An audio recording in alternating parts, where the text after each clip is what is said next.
Welcome to the LearningShared podcast.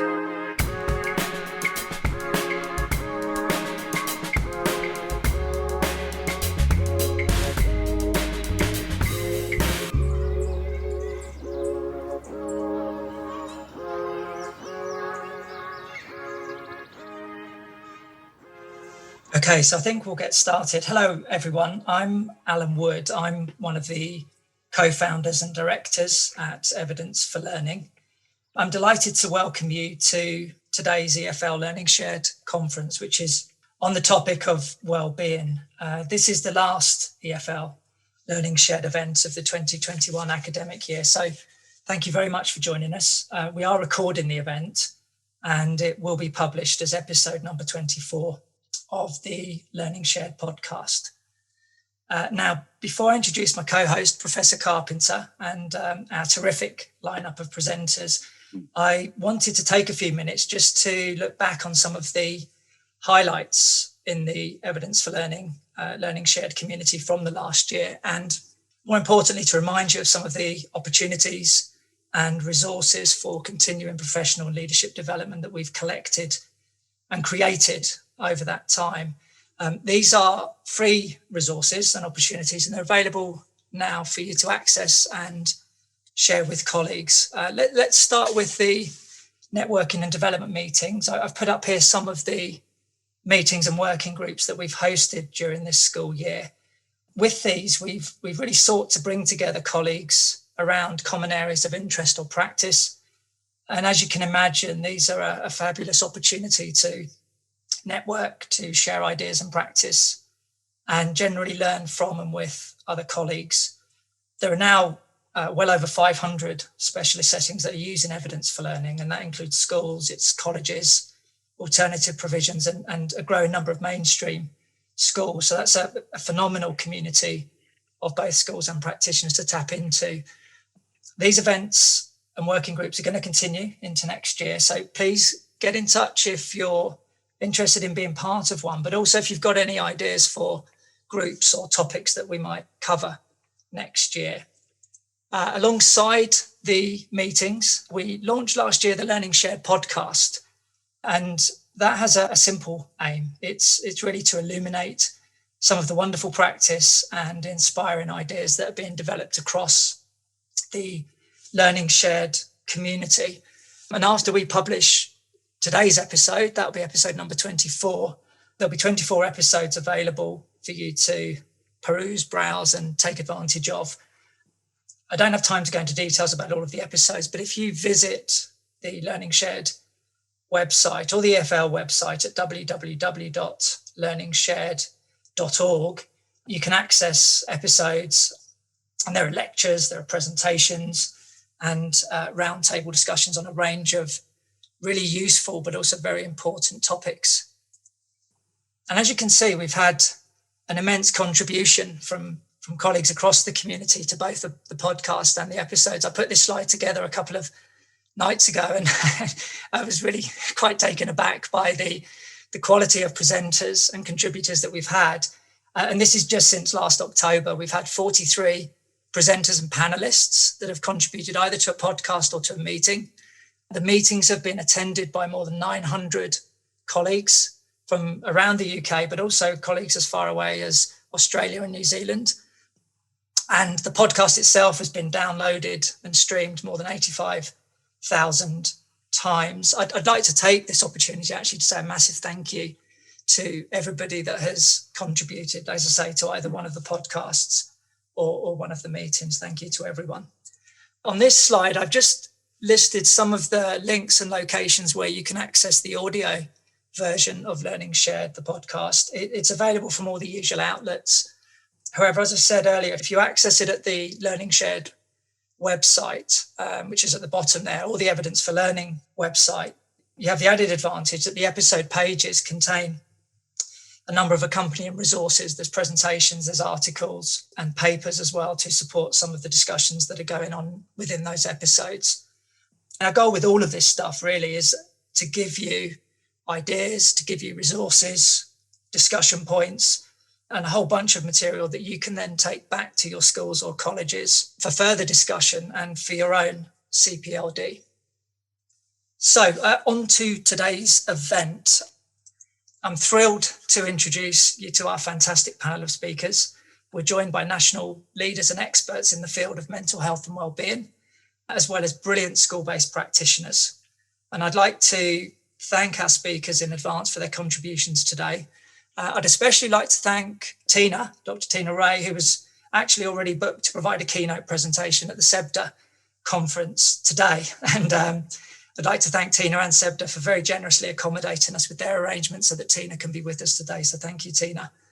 The format, very straightforward. We're going to start with some presentations from our keynote speakers before turning to our colleagues from schools. As you can see, it's a comprehensive, a packed agenda, so I'm not going to hold things up any longer. And I hope you find the next 2 hours enlightening, thought-provoking, and useful. It's always a privilege and honour to share a platform with this gentleman. Professor Barry Carpenter has held, I think, every position it's possible to hold in education. He's been a teacher, a head teacher, an inspector, a national director, a researcher, a scholar, and more recently, he's the Professor of Mental Health in Education at Oxford Brookes University. Barry's commitment to the profession, and I think more so to the families and children and young people that we're all ultimately doing our best to serve, is an absolute inspiration. And I have to say, during the last 3 months, that commitment has been demonstrated more than ever. It's my great pleasure to introduce Professor Barry Carpenter as my co-host for today and to kick off our keynote presentations. Barry, over to you. Thank you very much, Alan, and good morning, everybody. I'm just going to bring my screen up as soon as I'm given sharing right. As Alan said, we've got a terrific program lined up for you today. You're going to hear from some amazing keynote speakers, and they're going to raise the themes for today. And then our other speakers are practitioners who are then going to illuminate from school-based practice those key messages that have been raised. The very purpose of today, colleagues, as you come to the end of what has been a very traumatizing academic year for any teacher, is to just remind you of what the opportunities are from September, what the new statutory opportunities are that will lead to you still delivering, I believe, what you feel are the important things for the children that you serve. I do want to acknowledge as we set off today that you all know, without me saying really, that none of this would happen without the dedication of Alan Wood, who goes more than the extra mile. He goes that extra 100 miles to make sure we get these opportunities. The editing of all those podcasts is down to Alan. He spends his weekends, his evenings doing that so that we, as this learning shared community, which I think is now becoming one of the powerful forces, but I know that's within a small sector, but it's actually the quality of the learning shared community, the people, the practitioners, those that come and support us. I mean, the keynote speakers today are all giving of their time, Laura Purser, Sharon Gray, and Tina Rae, and we are deeply grateful to them for their contribution alongside our school-based colleagues. So I want to frame today and those key messages by just looking at that, how are we going to build the mental well-being of our children and young people? What are the plans? What are the possibilities? So that as you are hopefully resting over the summer, you can also be rest assured that in fact the structures you need to deliver what you passionately believe in are actually going to be there and more enhanced than they have been. You know, there's a lot of the impetus for the LearningShared platform has actually been the recovery curriculum. Colleagues, I hate to tell you, but we're not in recovery yet. Until this pandemic is over, until the illness is either under control or has gone, probably the former, then we will not truly recover. And in this last term, you have been probably reflecting on what has happened to the children. You've been reimagining a curriculum that can truly meet the needs of your children at their point of learning need. And in these most recent weeks, when so many children have gone out of the school system, you found yourself yet again trying to rebalance your school community. At a time you were trying to rebuild the school community, it's being fractured and fragmented again by this wretched illness. And those key relationships, that reconnection that is vital, will have no effective teaching, no high quality learning until those relationships and that reconnection has happened and that school community is strong, coherent and cohesive once more. You've been trying to do all of that against this background of the Delta variant coming to the fore. And thank goodness we are living in a country that, despite all of the issues this pandemic has brought, we have this high vaccination rate, and that has to be a positive thing, if anything is positive in this current climate. I want to just remind you of the 5 levers from the recovery curriculum, because Alan and I hosted a podcast meeting last week for people to reflect on the active recovery program. Hopefully all of you now know on the Youth Sports Trust website to go to active recovery. Please, please, please, can you check it out? Because your children are about to face a 6-week summer holiday period. The active recovery program will continue. It is free. If you could just model for your children and their families, don't forget those siblings and grandparents who are probably going to be doing some of the childcare over the summer. Show them, send some simple instructions home, how to get onto active recovery. Then you will give your children, young people, something that can sustain their mental well-being and truly engage them. What came out powerfully last week is that, as one colleague said, John White, that the active recovery, that the recovery curriculum is not a curriculum for now, it is a curriculum for always. It is a curriculum for rebuilding and continuity and progression once our school communities are together again. And it made me go back and reflect on those 5 levers that my son Matthew particularly devised within the recovery curriculum. Which school isn't about relationships? Which school isn't about community?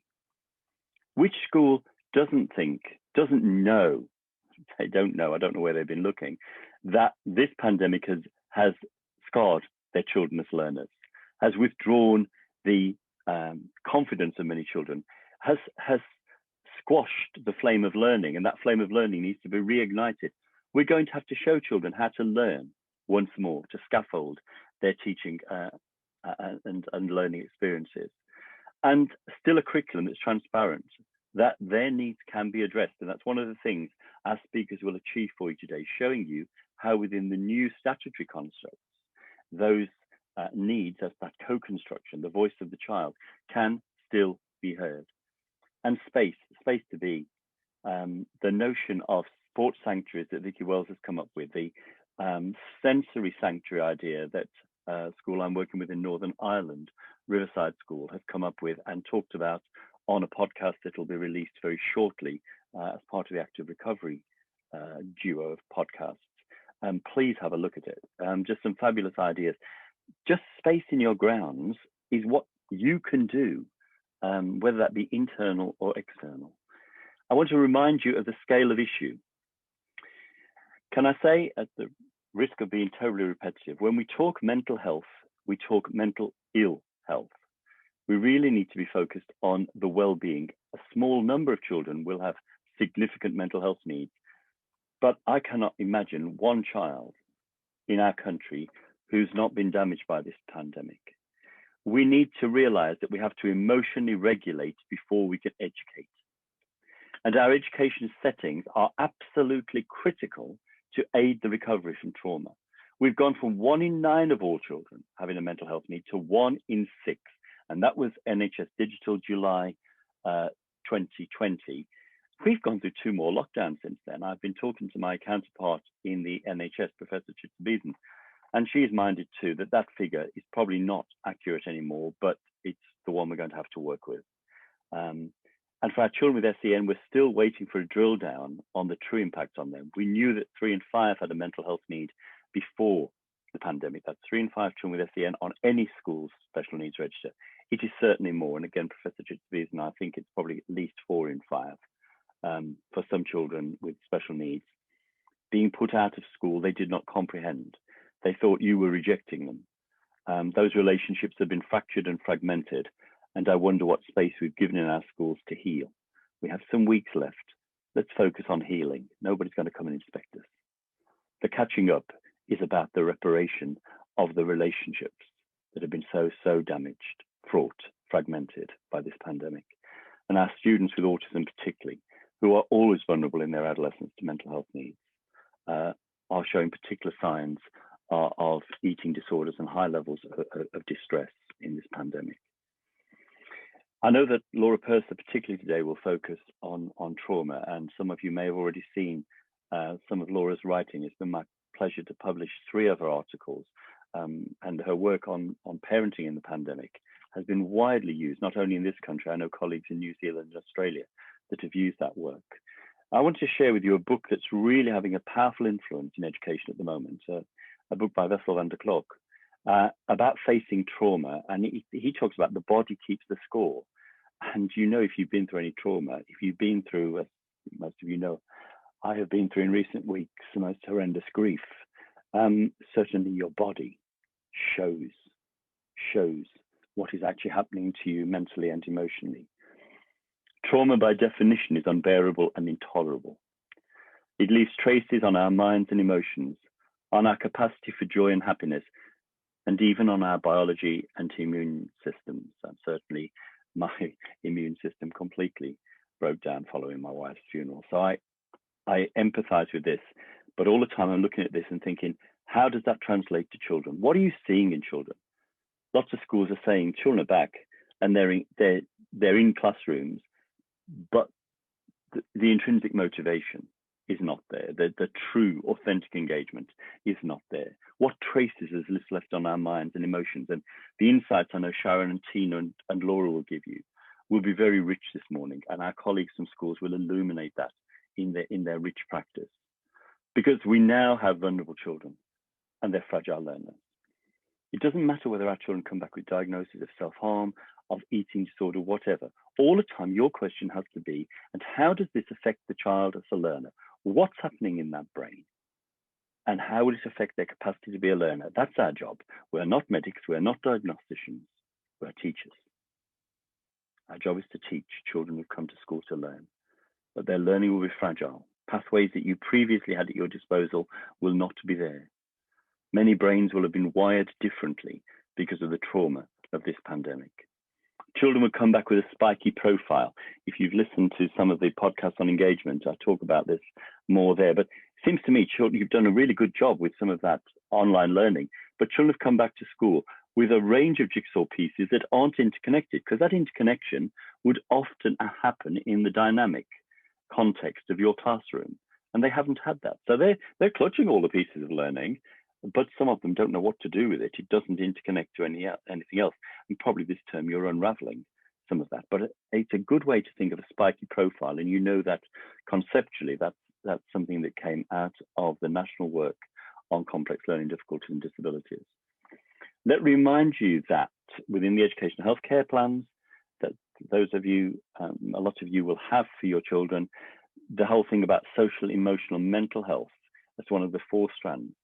With the implementation of the Rochford Review from this September, social, emotional, mental health, alongside those other 3 domains, become the curriculum framework, the curriculum driver for children that have an EHCP.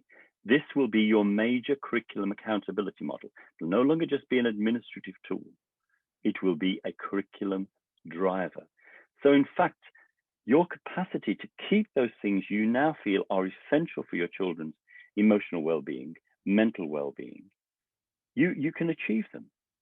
And just remind yourself of the definition in the DFE-DOH document from 2015 on the Code of Practice. They talk about anxiety, depression. Self-harming has increased 5-fold. Eating disorders has increased 5-fold in this pandemic. So if those of you working in mainstream with children with SEND, if those are issues you are facing now, then this, whilst it's for children with the HCPs, it will also inform any child on the school's SEND register.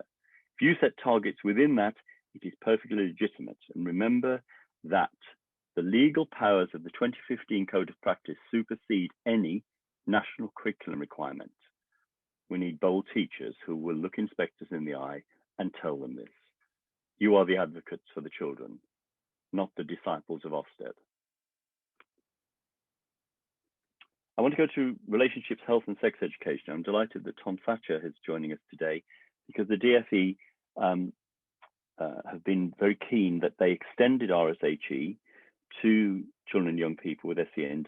And after I'd launched the RSHE curriculum for DFE on 7th of July last year, they then, following some conversations, decided to go about an SEND trial. And Tom's school, St. Hugh's, was one of the schools that trialed that. So you're going to hear firsthand from someone who's got that experience. This also, can I remind you, from this September, RSHE is statutory. Therefore, Ofsted will inspect it. It needs to be the heart of the curriculum. Literacy and numeracy are the core, but this is the heart. It will help us rebuild that emotional resilience our children so need and give them back hope. I've just taken a couple of elements. I know Tom will do more on this, but that phrase I'm using of mental well-being, I think is now a better phrase to use than mental health. Mental health smacks too much of health, and we are educationalists. Whilst we're working in that domain, we need to be focused on the well-being. And look at this: respectful relationships, etc.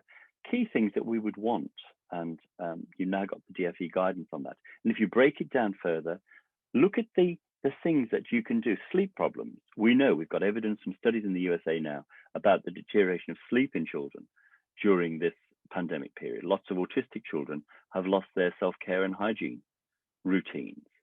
It's there. You need to just write the schemes of work together. If you want to teach sleep, or you're working on interventions for children who've got sleep, you have legal permission. The RSHE curriculum, but also if the child has an EHCP, you target it within the EHCP. You can protect those children's needs. Don't forget also that engagement comes in. So, there's a lot of debate about how we're going to assess RSHE, or the mental well-being area, because it's not like assessing literacy and numeracy.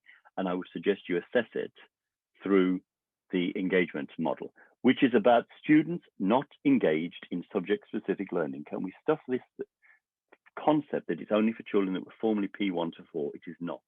It's about students not engaged in subject-specific learning. We need to liberate our thinking a little bit. We will embrace a much wider group of learners then.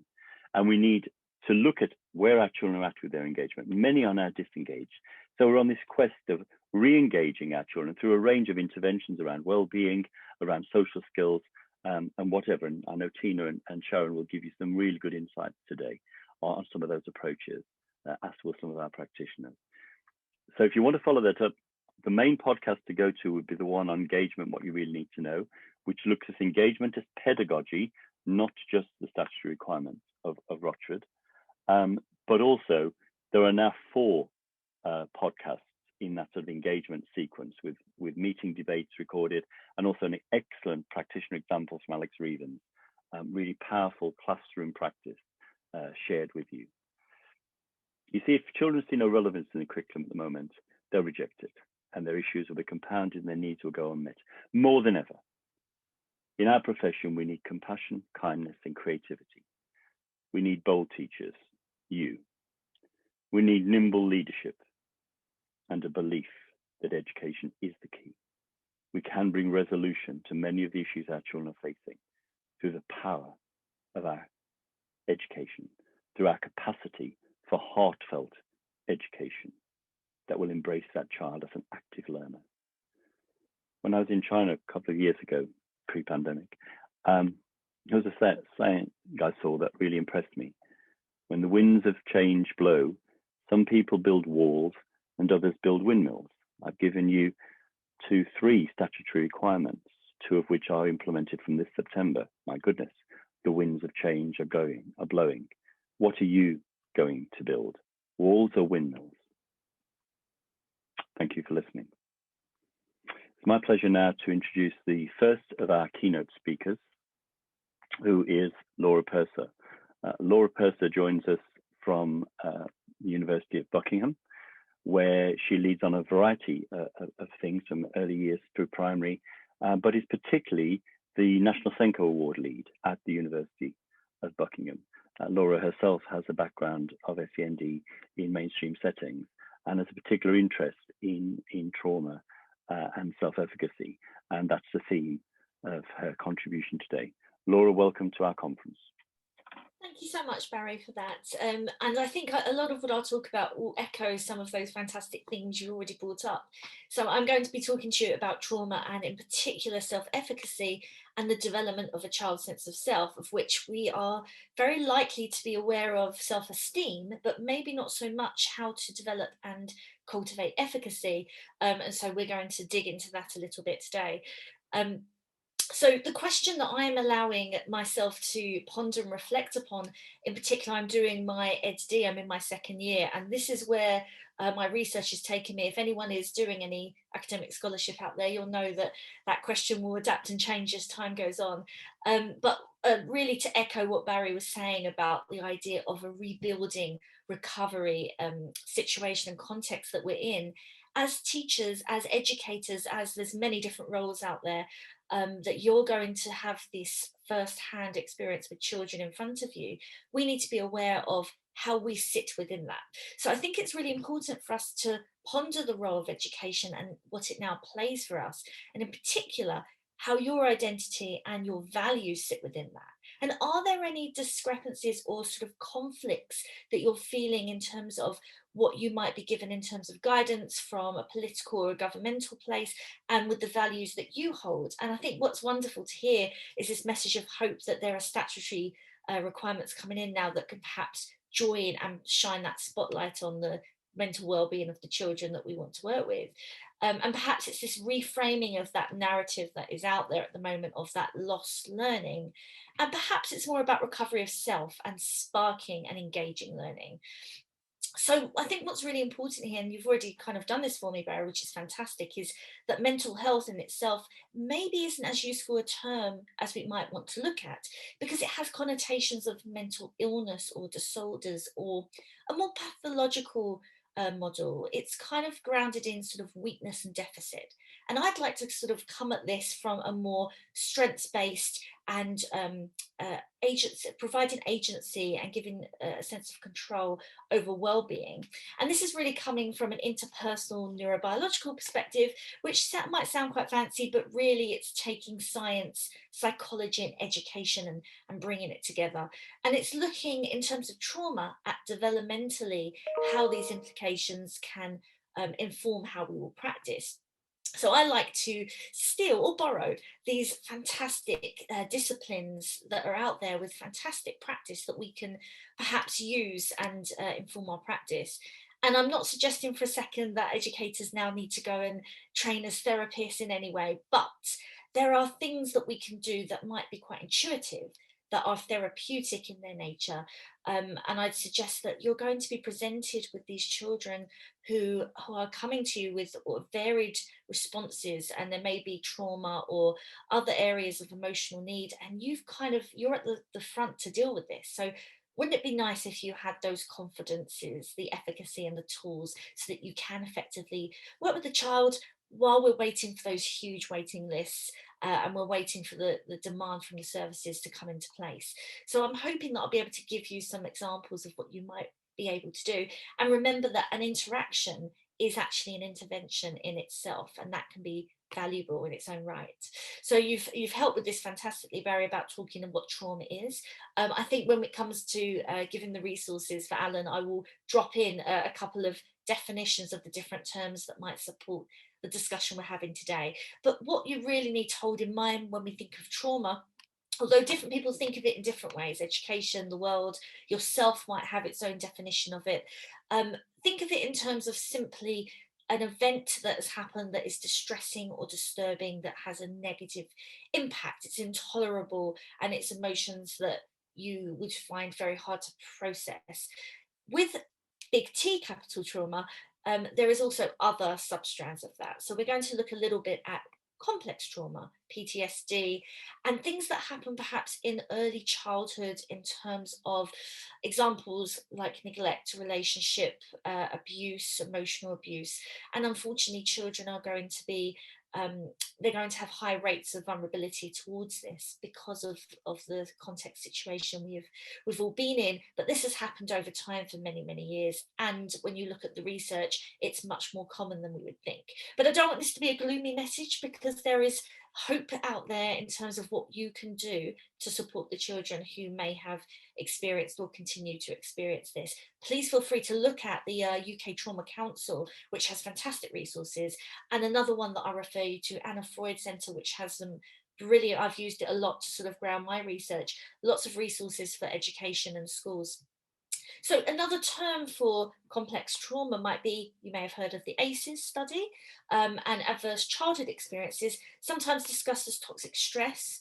And children present in a myriad of ways, various ways. All children are different. And in terms of the way they perceive a stimulus that's identified as trauma and how they process and cope with that will be very different depending on their own individual makeup, traits, experiences in life, etc. But in your classrooms or in your schools, you will probably see some of these sort of things manifesting. So you might notice children who struggle to pay attention, who struggle with their learning, who might live in a fight or flight freeze mode, which is a threat response. They're feeling that things are dangerous around them at all times. They might be particularly distrusting of adults. And so you need to be aware of, how am I going to approach, and perhaps think about the way that I'm going to think about the behavior policy in my school, or how am I going to put this, how am I going to square this with myself so that I am working from a trauma-informed perspective in order to support a child's learning, but also manage the intolerable emotions and dysregulation that's happening with them. Something that was brought up on a previous CPD, I've done a lot of online CPD, and they were talking about, actually it's quite tricky to see the differences in presentation between trauma and some neurodevelopmental issues. So sometimes ASD can present itself in similar ways, but there is a really useful grid that I've been looking at, the Coventry grid, which again I can add to the resources, which suggests that there might be specific nuanced differences you can look for, so you can identify whether they are actually struggling with trauma, and ways that you might be able to support them in that. So I mentioned the ACE study, and this is the very huge study done way back when, and applies even now, and I think it needs to be kind of elevated in how much we know about it.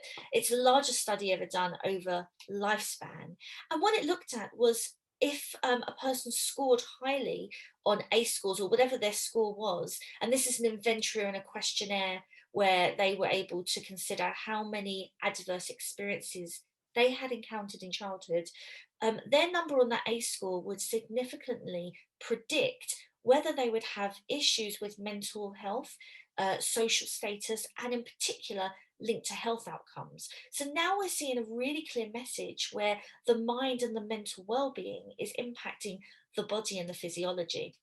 And so this is really clear in the findings. And what was interesting is that trauma happens in clusters. It's never really in isolation. As you start to move up your ACE scores, 1, 2, 3, the percentage of the prevalence of that will also come up. So it's a good indicator to look at. And now we think about, I want to consider how we use this in a classroom situation. And interestingly enough, it was a very strong predictor after SEND. And obviously, this is quite an interesting finding I found, because it said low academic success. And as we know, not always measured in terms of successes with children. That would be perhaps a limited or restricted view. But with the Engage model and with EFL, maybe we'll be able to look at a more accurate picture of success. But looking at the traditional methods, it was a strong predictor. And also linked to health status and achievement more than income. So where we have been focusing in on pupil premiums and looking at the economic deprivation, of course plays a big role as a predictor, but ACEs was even more related.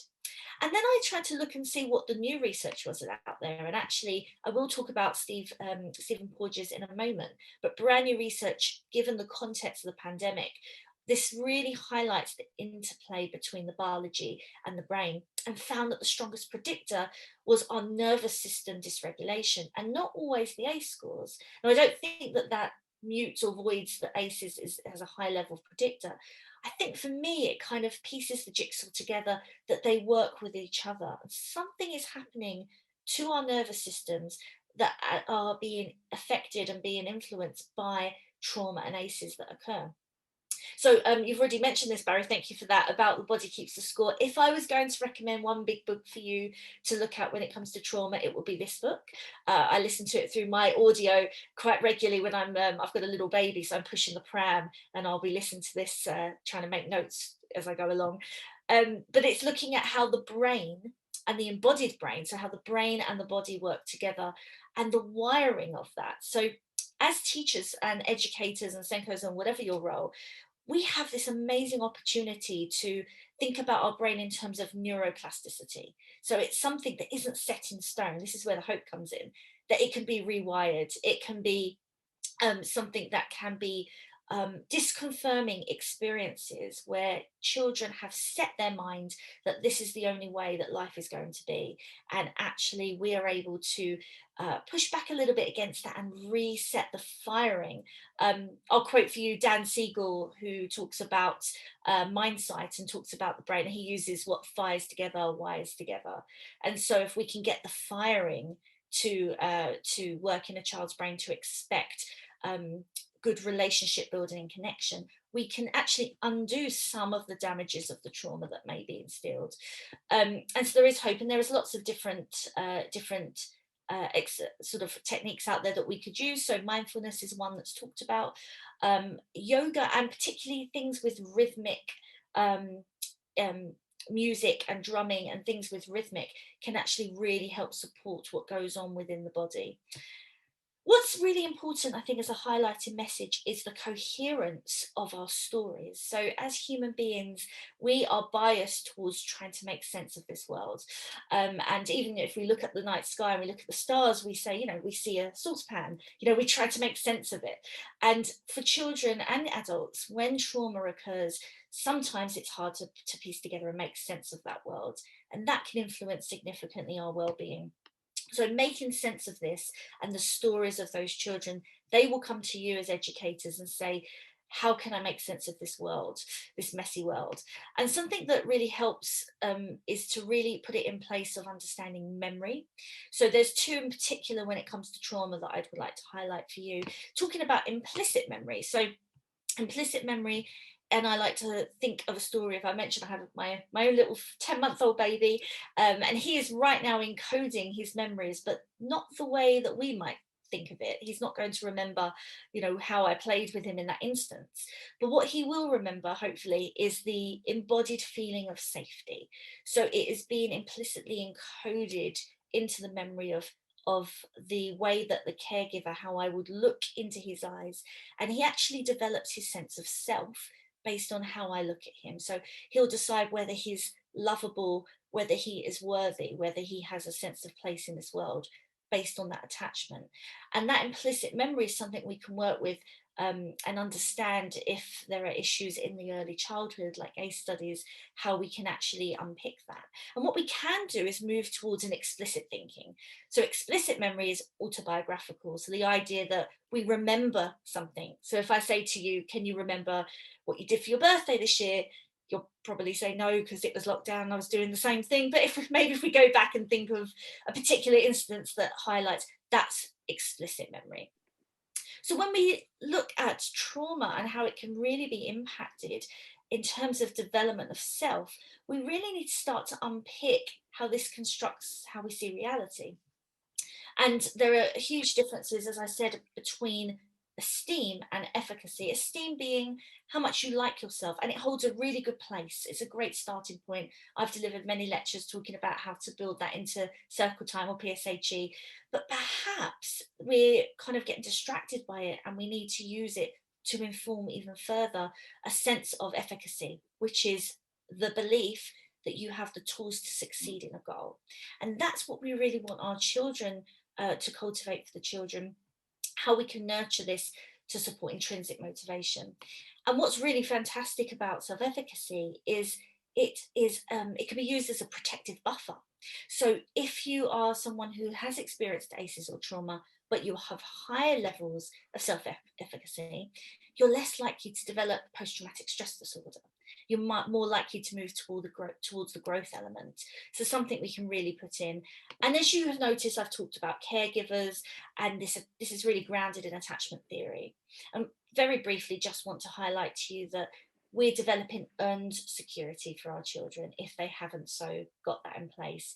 And when they're unable to have this coherent sense of who they are, they can become quite disorganized. So if you move towards a caregiver who is also a source of fear, when you really want comfort and safety, a baby will try every which way, a child will try strategies to survive, to be coherent, and it's just not there.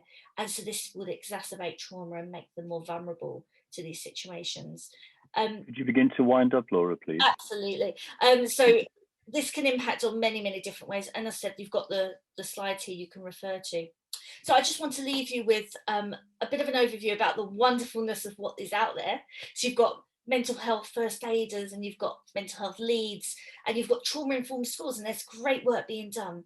But I want to go a little bit further and say it can be quite scattered. There's best practice, but to make it a more uniform, a more structured approach, perhaps we need to consider how this can be implemented in terms of initial teacher training and how the curriculum can really use this to inform practice.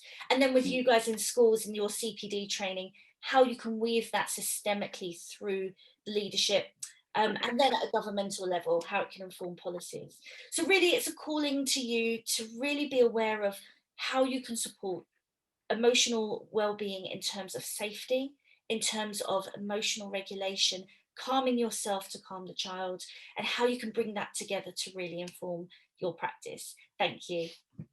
Thank you. Laura, that was an extraordinarily powerful presentation. Thank you so much. And I know you've taken time actually out of maternity leave to do this for us, and we're very, very grateful indeed. Well, welcome to you to this community.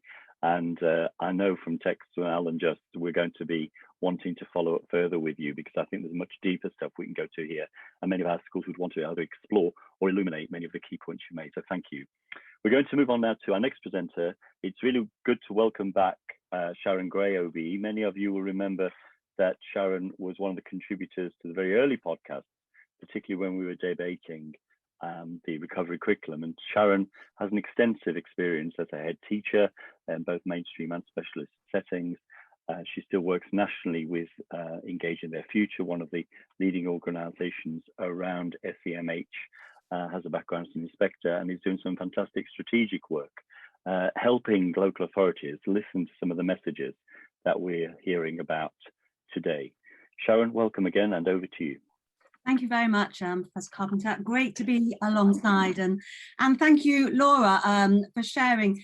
Really great to sort of scaffold through the experience, because very much, Laura and Professor Carpenter, my presentation today builds upon that's gone before, and it's about how we facilitate environments for thinking and learning, not just for our children, but also for the adults with whom we're working, knowing that a dysregulated adult does not regulate a dysregulated child. And as Professor Barry Carpenter has repeatedly stated, we know dysregulated children are not learners. And so for me, what I draw upon, much like yourself, Laura, is that neuroscience of learning and the biology of stress. How can we use that science to really inform what we're doing now to support our young people, our staff, our parents, carers, and the wider community? And a few weeks back, I was starting to reflect upon the ancient pillars of almost traditional healing around emotional well-being, mental health, and reading a lot of work from Dan Hughes, and looking at how in ancient times the connection to clan and the natural world was what was seen to be what really glued together the emotional health and well-being of communities. And again, Laura, you mentioned that sort of element about regulation through rhythm and dance and drumming, and that sort of being together in ritual. Also, that sharing of a set of beliefs, that more sort of cognitive approach that we were talking about, facilitating a narrative about our experience, and of course, occasionally the use of hallucinogenics, for example. And this kind of reminded me of the best practice that we're seeing in terms of facilitating mental well-being. However, it also made me reflect how in many settings and many systems, we've become almost over-reliant on the third and fourth, the fourth on the medical model, and the third in terms of that restorative practice where there is an absolute place for, and that cognitive element.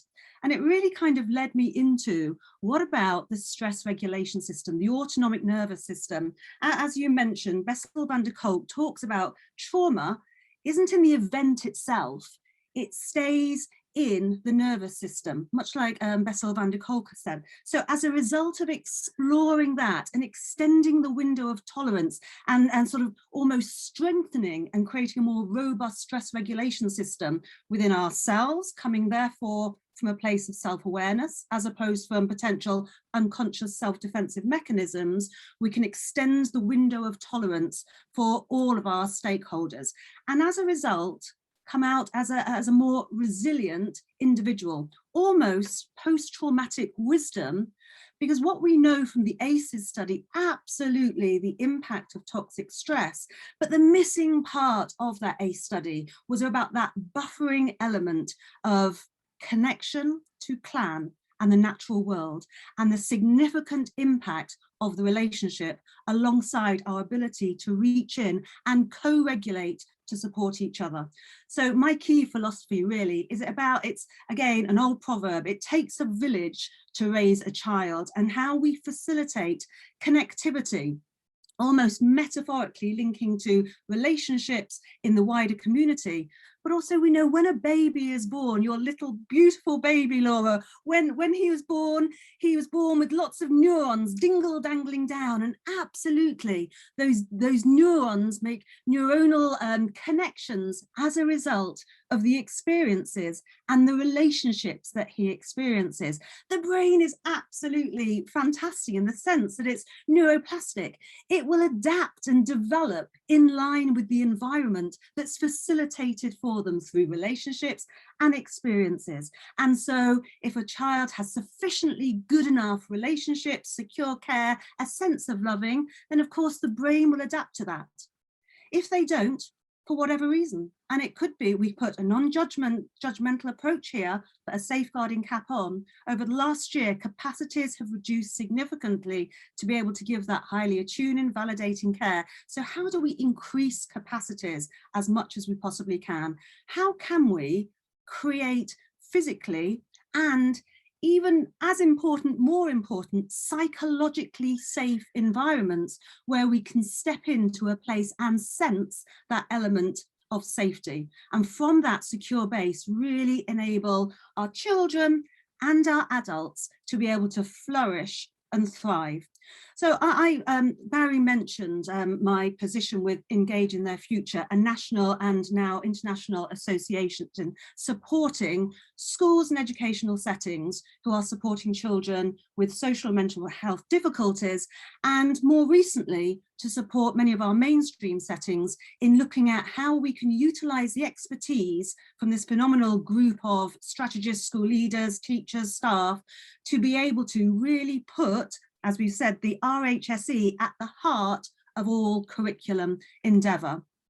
And very lucky to be working with Barry, but also Richard Boyle as part of Engage in Their Future, to develop almost an audit that's available to members of Engage and to others to have a look at, to really see a way that perhaps we can interweave RHSE into everything that we do. We talk about the curriculum, the core curriculum, the enriched curriculum, the ethos and the culture of the school. And so this audit is very much available for schools just to have and maybe a set of questions to help to really think about, how are we facilitating that reconnection for children, reconnection for adults across the wider community, and how can we really look into ensuring that statutory requirement, not because it's a statutory requirement, because we know wholeheartedly putting the well-being, the emotional well-being of all our stakeholders at the heart of all we do is the thing that will create the best possible outcomes, both academically in terms of attainment and achievement, but also in terms of longevity of opportunity for our children. And it's backed up again and again and again. This is the Education Endowment Foundation. I'm going to whiz through this because you can access it. all of the evidence here is that the relational interventions, the relational support is what facilitates the best outcomes at the lowest cost. Because of course, we've got our adults there and we have all of the capacity, if we can support our adults, to be in that sort of relational approach with our children where every interaction is an intervention, then we can make that huge difference. And again, Mark Rowland, who really is a national lead for pupil premium, aligns with this theory, as does Daniel Willingham. Absolutely, it's about how we're facilitating a space for people to have that sense of safety. We call it a neurosection of safety. We sort of feel it almost. You know, you walk into a room and you sense that there's been an argument. Your neuroception picks this up. We are 80% incoming sensory information into the brain. So we need to reduce risk assessments, maybe remove sharp knives, all of those kind of things. But how do we send out cues of safety and become almost amygdala whisperers, those little amygdalas that are looking out for potential threat in the environment and those cues of safety? And this is where after doing the audit and myself in terms of my own practice, I came across an approach that I would absolutely recommend. And it's great to have Alison Wheeler, who's going to talk a little bit more about this approach, because this is the Thrive approach. And again, you can have a little look at the website here. There's a number of free awareness sessions, a huge amount of resources available free of charge in the Facebook page, Weathering the Storm, particularly fantastic for over the summer period if you're wanting to send sort of almost relational support strategies home that are accessible for some of our children to do. And interestingly, again, this aligns very much with what Laura was saying. Within the Thrive approach, it's a whole school approach, we identify developmentally the right time support in terms of social and emotional well-being.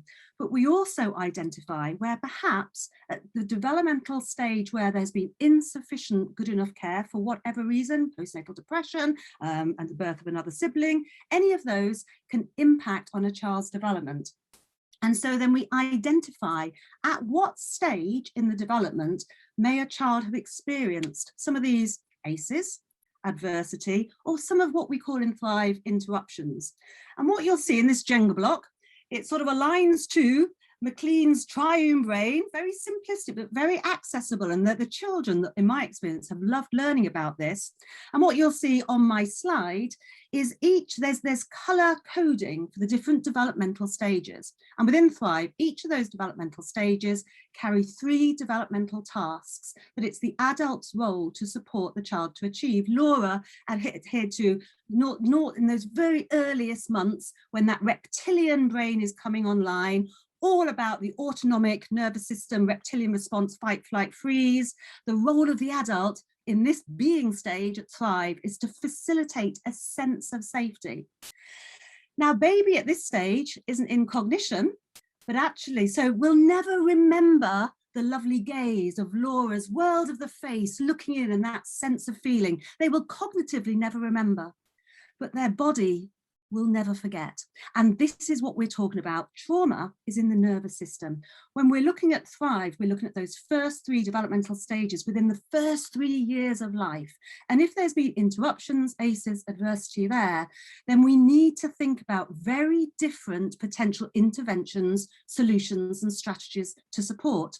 So within Thrive, the physiological regulation, really important. And that stage in terms of right time development, the role of the adult is as a co-regulator. And then we go into the limbic brain, and you could go so much into more detail than this, and the role of the adult is a co-adventurer.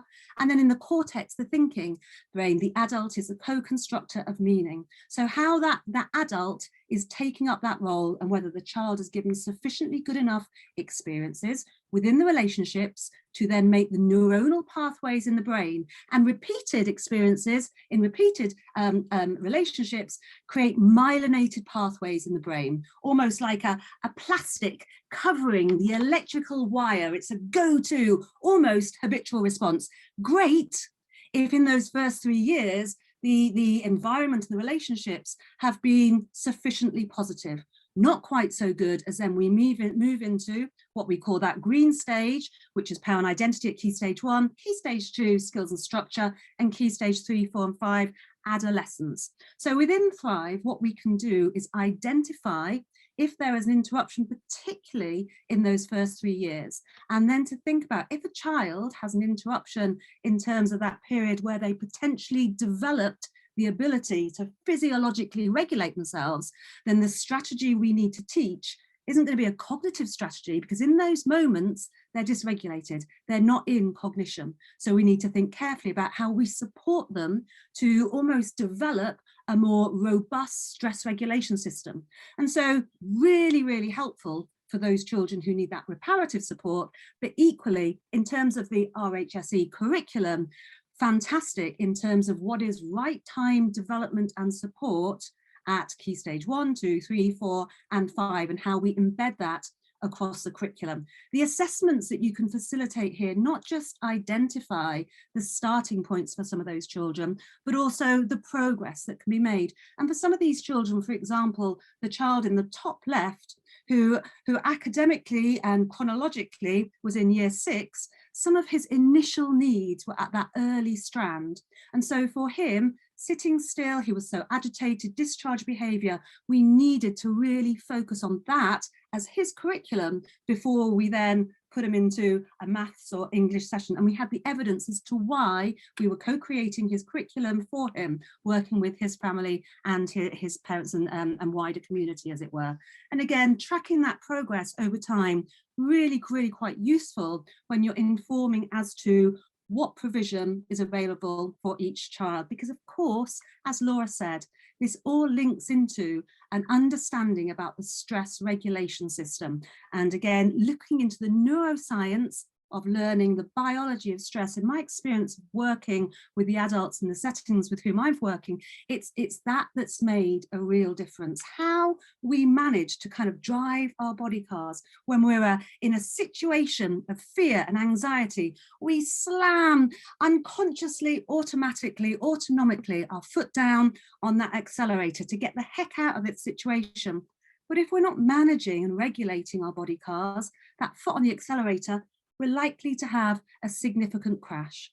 Then we look at the other side, the sort of parasympathetic nervous system, and how we manage to regulate ourselves. So how do we teach that, not just to our children, not just to our staff teams, but to leaders as well, in terms of coming from that regulated place? Because if we're dysregulated, we're not in social engagement and we're not in our cognition or thinking. So the impact of stress and anxiety on learning is significant. I go back to my days of teaching and indeed leadership, and some of the children weren't making progress in reading or writing. So what we used to do, we'd give extra reading and extra writing, and they still wouldn't be making progress, and they would still have meltdowns or explosions. And why? Because we weren't identifying the underlying cause. We were trying to put sticky plasters on the academic achievement, but for these children, they had interruptions that needed to be supported in terms of their ability around a vagal tone. Stephen Porges' work about the development of vagal tone and ability to self-regulate. Extend the window of tolerance. How do we do that? By together experiencing stress. We will all experience adversity. We have all experienced adversity. Many of us manage to get through that. Why? Because we have the relationships around us. And as a result of that, the endocrine system, the hormones and chemicals released in their body are significant buffers to the toxic stress that Laura mentioned. It's the relational support. Bring together, please, Sharon. Absolutely, thank you. Thank you. So there is no more effective neurobiological intervention than a safe relationship. And the relationship works to bring the brain back into regulation. So for me, it's really reflecting on how do we absolutely put the well-being of everyone at the heart of our systems, as it were, and underpinned in terms of doing that. Let's not sit with the vulnerability, but with the courage that this is the right thing to do. And we have the evidence to prove it. Thank you, Barry. Sorry if I've gone over by a few moments. No, that's absolutely fine, and thank you as ever for that passionate presentation. I'm thinking Bessel van der Klok should be sending us royalties, the amount of promotion that we've given him already today. And I liked one of your phrases there, Sharon. It's the the weather that affects our mood, or the weather. And I remember Ruby Wax's quote, how is the weather in your head? To know how we are each day. So thank you. And the synergy between the presentations already is very powerful. I'm now going to move over to Dr. Tina Rae. And many of you will again know Tina. She contributed to one of the earlier podcasts, but you'll know her too from the prolific amount of publication Tina has done. She's almost been a lifeline for so many people during this pandemic period. Her coffee chats and the 15-minute podcast it's produced, I know, have really enriched practice extensively. So Tina, welcome to our conference today, and thank you so much for being with us. Thank you. Thanks very much for having me. Thank you, Barry. I think what I'm going to say is clearly going to resonate very, very significantly in terms of what the other participants have talked about so far. My focus today is thinking about your own well-being, your own mental well-being, because I think without that, and without that being protected, we are really putting ourselves at great risk of not being able to do what Sharon has just said we need to do, which is co-regulate with our children and young people. I'm reinforcing this message that without that regulation that we have ourselves, without knowing how to self-regulate our own nervous systems, we are unable, in my view, to support and effectively help children who are also dysregulated. The context that we're currently in, as Barry said in his intro today, is really quite traumatic from my perspective, and I think many of us will share this view. The NSA-UWT union reported in April of this year that there were 4,700 teachers who self-harmed during this pandemic, and 1 in 4 of them had access to clinical psychological support. And I think that whatever is going on at the moment in terms of the new Delta variant, the way in which schools are going to function from September in terms of testing their children, etc., whether or not we still have bubbles, we are still in the middle of this pandemic, as Barry said. So ongoing, we are still experiencing heightened levels of trauma, and that will not just impact on our children, it's impacting on us as the people who are there ostensibly to nurture and protect and teach them. So we are under pressure as a workforce, I feel, and we need to actually ensure that our own well-being, our own sense of well-being, mental well-being, and our sense of safety in school is nurtured. And really collectively, in order to survive this, we need to come together in order to ensure that we can do that effectively. And underpinning this has got to be a level of self-care. And for many of us, we will talk about self-care and people kind of think, oh God, that's quite a cheesy concept in essence. And I know that it has some negative connotations because of the way it's presented in many forums. But from my perspective, there is nothing that we need to regard as cheesy here. Mental health has to be our focus now if we're going to maintain a healthy, productive and regulated workforce in our schools. This is inextricably linked, in my view, to looking after yourself and your team first. An essential thing that we need to be really thinking about at this current time. Therefore, what I'm going to do today is in essence quite simple. I'm going to share with you my Find Your Calm plan, because I do think that, for example, initial teacher training, I wonder how many of our new teachers actually get access to this kind of support, how to look after yourself, your own mental well-being as you go into this profession. And my goodness me, I think our younger teachers need this more than ever now, as do all our practitioners who are supporting our children and young people. So I'm going to talk through this plan that I developed last year as a result of the pandemic, thinking about my colleagues who were experiencing heightened levels of stress and anxiety. So finding our calm daily is something that we really need to think about at this current time. What we can do at the outset, in my view, is focus on what we can control to reduce our anxiety. There is so much out there at the moment that we obviously clearly can't control. So it's about actually narrowing our focus. We feel more in control and more autonomous. If we can gain that sense of more control, we will reduce our levels of anxiety. I can control my relationships, my emotional responses, my thinking. I can learn how to cognitively reframe. I can also learn how to actually focus on what I can do to keep myself and others safe, the social distancing. I can build compassionate relationships. I can control all of that. I can't control the media. I can't control this virus to a great extent and the way it's going to mutate in the future. So I think that's really, really important at the outset. I also think we can do a lot more to look after ourselves if we really take a kind of positive psychological perspective here. So using tools from positive psychology, again, it might sound a wee bit cheesy, but I do this with the children. Whatever we're doing with them in order to help them self-regulate, reflect back, are you doing this for yourself? Reflecting on 3 positives at the end of each day, revisiting them at the start of the next day can be really, really helpful and useful, because I'm going to bed, I'm going to sleep thinking about the good as opposed to worrying about the bad, the negative. It's a simple strategy, but it can be very useful. We can also, all of us, learn how to neutralize some of those negative thoughts and feelings, that kind of whole cycle of thinking, feeling and behaving, by reframing them into something that's more effective. It's not as simple as changing a negative to a positive. It doesn't work like that. This is about actually learning how to challenge ineffective thinking and recognizing that our thoughts are not necessarily true. They're not necessarily facts. So we need to learn ourselves how to challenge our negative thoughts if we're going to model that effectively to our children and young people, and if we're going to keep our mental well-being intact.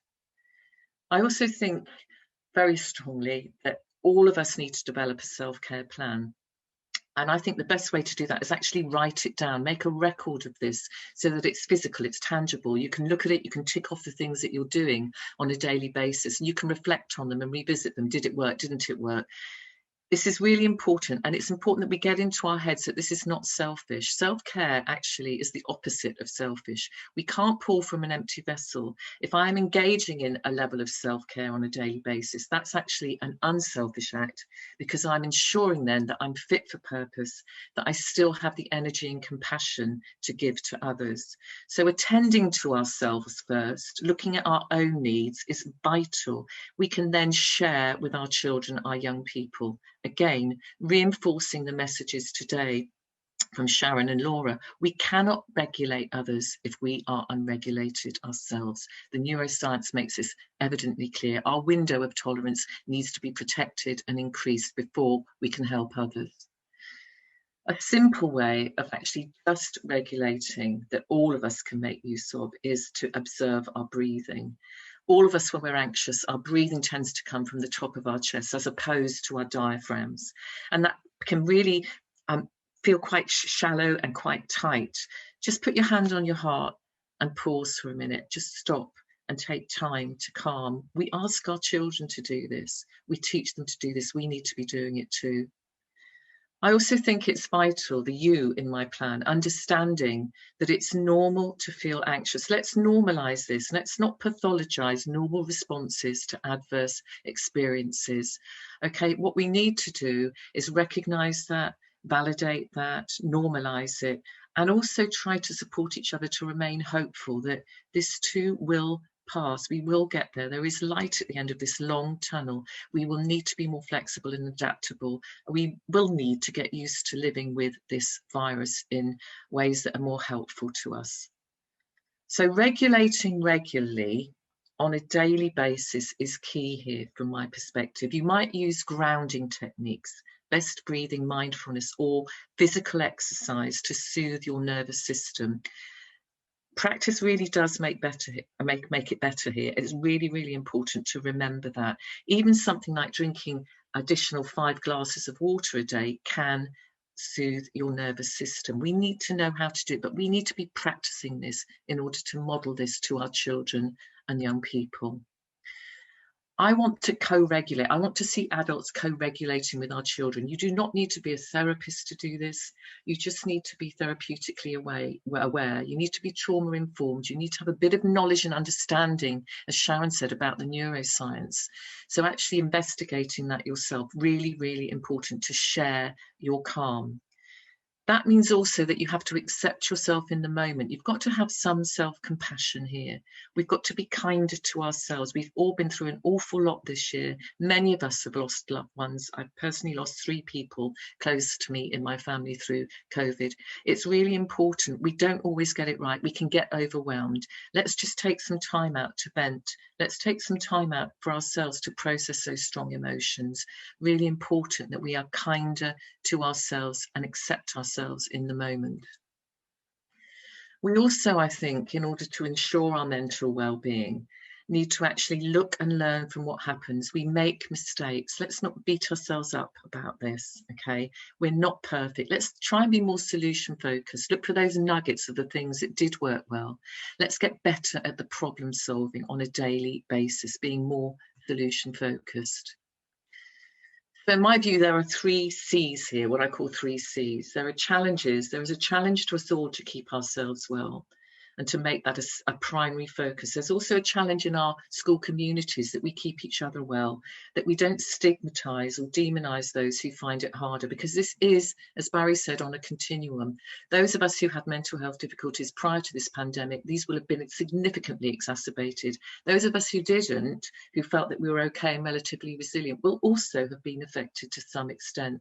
So maintaining a sense of community, building positive supportive relationships, those connections is essential. We also need to think about how we therefore nurture our empathic brain. I always refer to this, our empathic brain. How do we do it? Remembering that we can only teach, parent or support when we ourselves are regulated. It's a key message, I think, that's emanating from today's conference.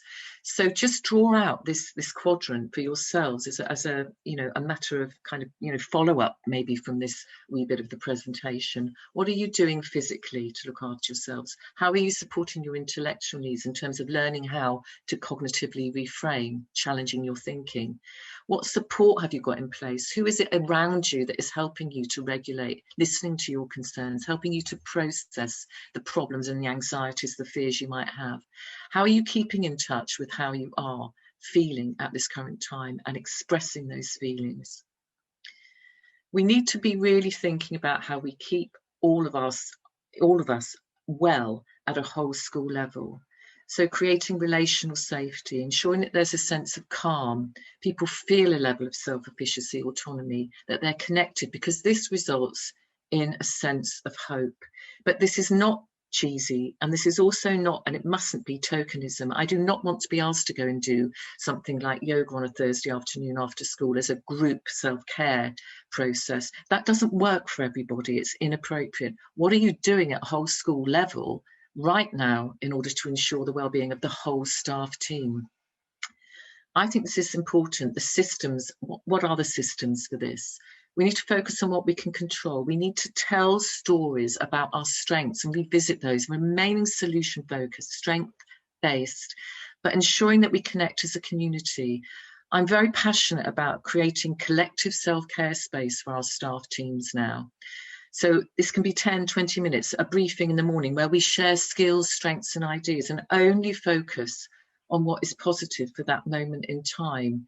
This creates a powerful ethos going forward so that we can hopefully succeed in getting through what will be, again, another difficult time in this autumn. And I think it's really, really important we reflect on that. These systems need to be embedded into our well-being approach. We take 2 minutes, Tina, please. Thank you. So going with grit, in essence, is what I'm talking about, being brave and keeping going. So what are your systems? Some of us will need therapeutic intervention, some will not, but there needs to be an element of training that is bespoke, which really increases in-house capacity. And I think this is important, focusing on nurture, safety, compassion and recovery first, as Barry has said, for the whole of this pandemic, is an absolute essential. But so is shifting the narrative and remaining hopeful for our children and young people. Let's just flip the script here, okay? I think this is really important too. we mustn't please just label this as the COVID lost generation. I don't want our children to be growing up for the rest of their lives living with that narrative around them. Let's just get real about this. They are resilient, compassionate, flexible, adaptable. Look at how brave they've been. Look at how they've kept going. Some of them have been very damaged, but the majority have kept going. And I have so much respect for that. This is not the lost generational workforce. So let's not marinate our children or ourselves in anxiety. Let's really build on that flexibility, on that compassion. So thank you for listening. Thank you for delivering, Tina. And I think the complementarity and yet also the synergy with the previous contributions was huge there. And you did just what we wanted. We asked Tina colleagues to really focus on staff wellbeing. We are concerned about you, not just our children as learners. They will have no quality learning unless you are there and you are strong. And what Tina's given you there is something for you and about you, and complements the contributions that Laura and Sharon made for us earlier, but has extended those themes. So thank you to all three keynote speakers. We couldn't have had better. As somebody's just texted me, this is pure gold dust. And they haven't wanted, I've had to curtail you all, but you know, you've had very short slots, and it's just been so powerful. What I want to say now to each of the other contributors is I'm going to keep you very strictly to 10 minutes. And we will, for everybody's understanding, we aim at the moment to be finishing the conference at 12:15 today. So we will be running over the original published time, but I hope you appreciate that this is powerful stuff and is very needed at this point in time. So I'm going to go on now to Tom Thatcher from St. Hugh's Special School. And as I said, Tom's school was one of the DFE pilots for the Relationships, Health and Sex Education, SEND strand. And we've asked Tom to share with you some of those insights that will form the basis of the statutory framework coming into being in this coming September. Tom, you have till 11:30. Thank you. Yeah, okay. So good morning, everybody. I am Tom Thatcher. I'm the PSHE lead at St. Hugh's. And a couple of years ago, we were part of the RMHSE curriculum framework pilot. And today I'll be talking through our process and what we went through for the pilot, as well as highlighting any pertinent elements that I feel are relevant to the SEND community as a whole. And I'm sure from you'll be able to identify some elements and aspects from my presentation that are relevant to the keynote speaker's presentation that already happened. So where did we start?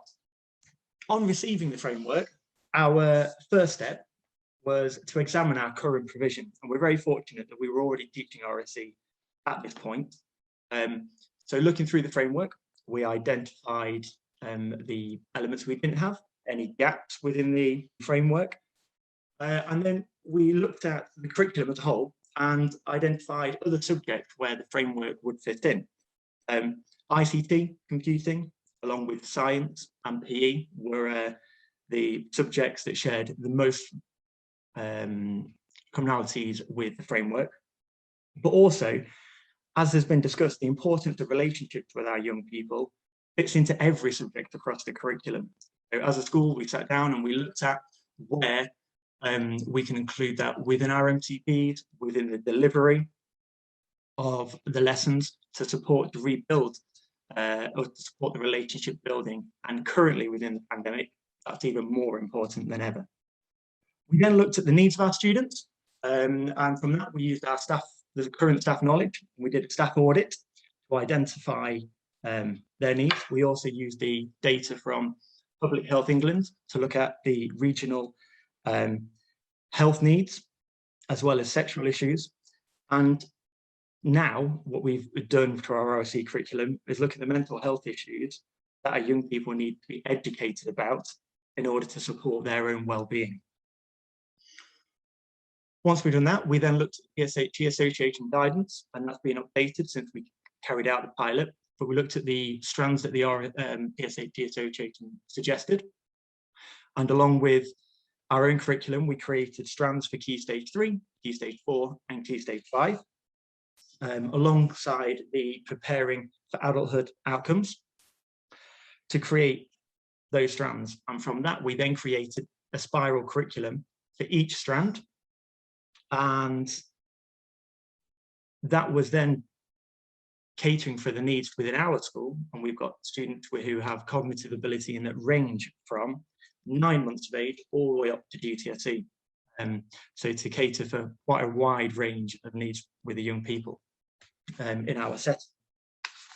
So how can all of that help us? Well, within the framework, it states that we are able to tailor the content and the teaching from the framework to meet the needs of our young people. And that is essential. That's going to be at the very heart of what we do. So the elements from the framework and from the pilot and the research that we carried out, safeguarding. We all have a duty of care, as practitioners, parents and carers, whatever setting we would work in or whatever our role may be, to safeguard our young people.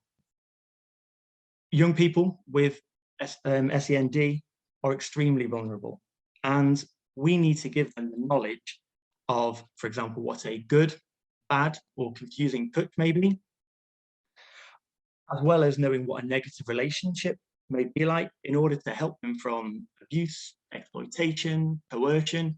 And some of our young people may have never been told or shown what a positive relationship would be like, or what is appropriate touch, and what is allowed.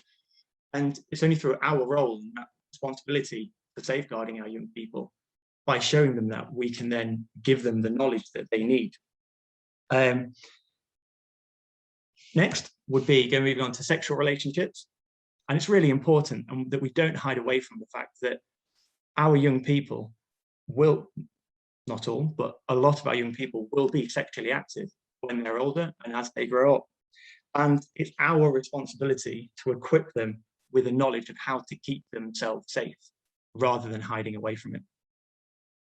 That then leads on to consent. And that's not only to understand what consent is within a sexual relationship, but also how it can be shown, and how they can understand if another person provides consent. And that may well be verbally, but a challenge we would have within the young people in the SEND community is also how they can communicate consent or communicate no. And that may well be verbally, but for our young people who are non-verbal, whether that's with a facial expression, body language, using electronic aid in order to support communication, that's a challenge that is essential as practitioners and our role to ensure that our young people have that ability to communicate no if necessary. Also, we then come on to puberty. Young people, every young person will go through puberty, and we need to make them aware and give them the knowledge of the changes that will happen to them, which in turn will then help them to begin to understand some of the emotions that they will feel and how they may change, and how we can help them to regulate their own emotions. And all of that contributes, with the theme of this presentation, to support the well-being, and it all contributes towards promoting their own well-being. And in a world where being able to access information that's misleading very easily, we have that responsibility as practitioners to provide them with the right information. Now, something at St. Hugh's we are incredibly passionate about is a young person's physical, cognitive and emotional age. And this is so often overlooked, I think, within education. So if we took an example student who was physically 14, cognitively had the ability of an 8-year-old, but emotionally, and that might have been due to an ACE, Sharon and Laura spoke about earlier, or an emotional trauma, that's emotionally there too. That's quite a wide range in ages that we then need to teach, and we've got to tailor our teaching for. So if we were trying to teach them about puberty, for example, and it's likely that at the age of 14 they would be going through it, we need to think about the vocabulary, the resources we're using, because if they're emotionally incredibly young, and in this case the example I gave was 2, we've got to consider, are they ready for that teaching? And also the language we use, and maybe the resources, those visual support, which is essential for our young people. We've got to make that appropriate, keep the language to a minimum. And that's an aspect across all teaching we've got to do. And I think from what's been spoken about previously by our keynote speakers, that within this recovery from the pandemic, when the pandemic eventually ends, it becomes under control, we've got to think about their emotional development and that emotional age in everything that we then deliver. So that's one of the most important things, is their physical age, their cognitive age, and their emotional age, to take that into consideration to then be able to deliver effective teaching and support the well-being of young people, which then can help rebuild the relationships that have been damaged throughout this pandemic. So I've been Tom Thatcher. If there's any questions that anybody has, please feel free to put them in the comments now, and I'll be happy to answer. My email address is there. We've also been part of the RHSE training materials pilot. So if you need any information regarding that or any resources, please don't hesitate to contact me. Thank you very much. That's very kind of you, Tom. Thank you so much. Just those insights from that first-hand experience, I think will have given colleagues a lot of confidence. So thank you very much. And thank you for being with us, Tom. And I hope that you will continue to be part of this LearningShared community for all of the benefits that it can bring to each other. So thank you. As you can see, colleagues, this offers a platform to so much rich information. And I'm going to move on now to our next presenter, who's Alex Tompkins from Greenside School. Alex also coordinates the SEMH focus group for EFL. And so Alex has got lots of insights to share with us. So over to you, Alex. Thank you. Thank you, Barry. I've got a short presentation today. I'm going to be really focusing on how we can use the evidence for learning tool with mental well-being, and advocate and believer that the evidence for learning assessment tool can be more than just assessment. It can be around an important tool for teacher learning and important for understanding a child. So my short little presentation is going to be focusing on that reflecting element and offering an idea of a way of kind of helping you, really. So my little background, I work at a SLD focus, as a severe learning difficulty. We have quite a large cohort, but also it's interesting, based on what Tina Rae was saying, we have a large teaching staff. So we have just as, what feels to be just as many teaching staff as learners. And when you think about assessment, it's important to know your staff that is going to be doing all the interventions and the work with the young people that you're developing. We've been using evidence for learning for around 6 years, and we've developed its use over time. It was brought into the school because we have a number of classes that have real complex autism as a fundamental need. And when you went into the class, and we were a little bit worried about Ofsted turning up, actually learning was hard to see. You could turn up, and you could turn up 5 times in a day, and you could see the same child self-regulating on the trampoline. And we were really concerned that actually our assessment systems wasn't really capturing the progress that the teachers were describing when we spoke to them.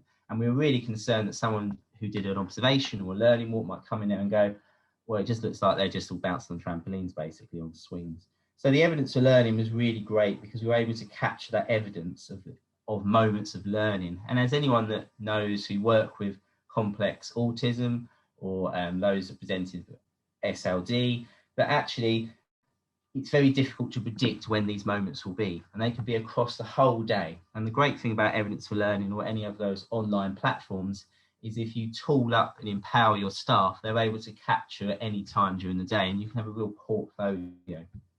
We've developed its use in stages, and I've spoken to quite a lot of different schools about evidence for learning. It can feel, if you're just starting out with the app, it can feel quite, oh, it's huge. And the danger is you go straight in and you offer everything open.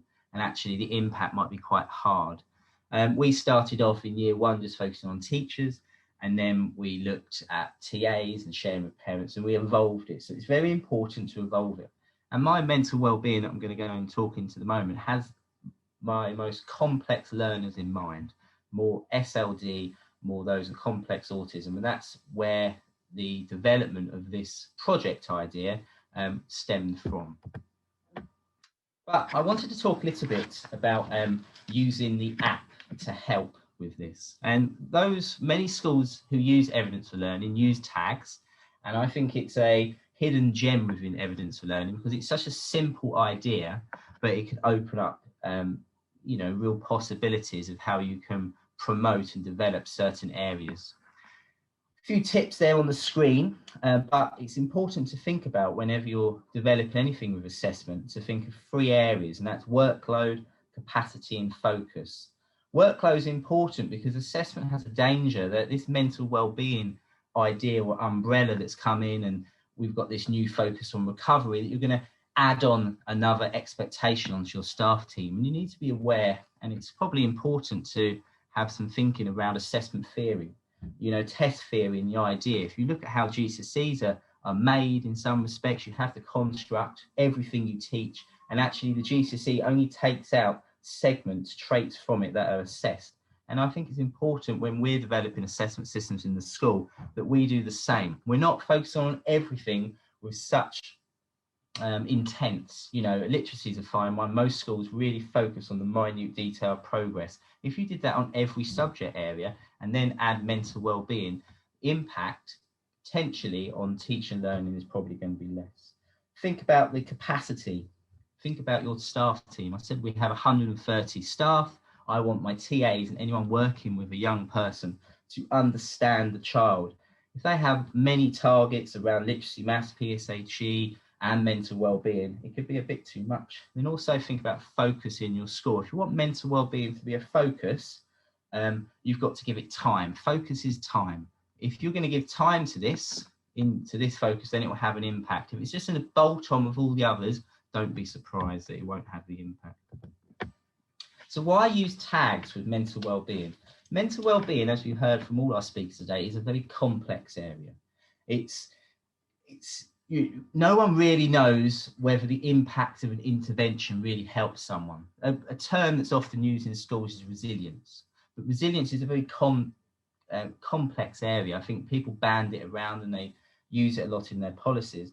But if you look at the research, it's very difficult to see. You know, I think the understanding is that it's both how a person copes with a contextual problem and how you cope interpersonal with a situation.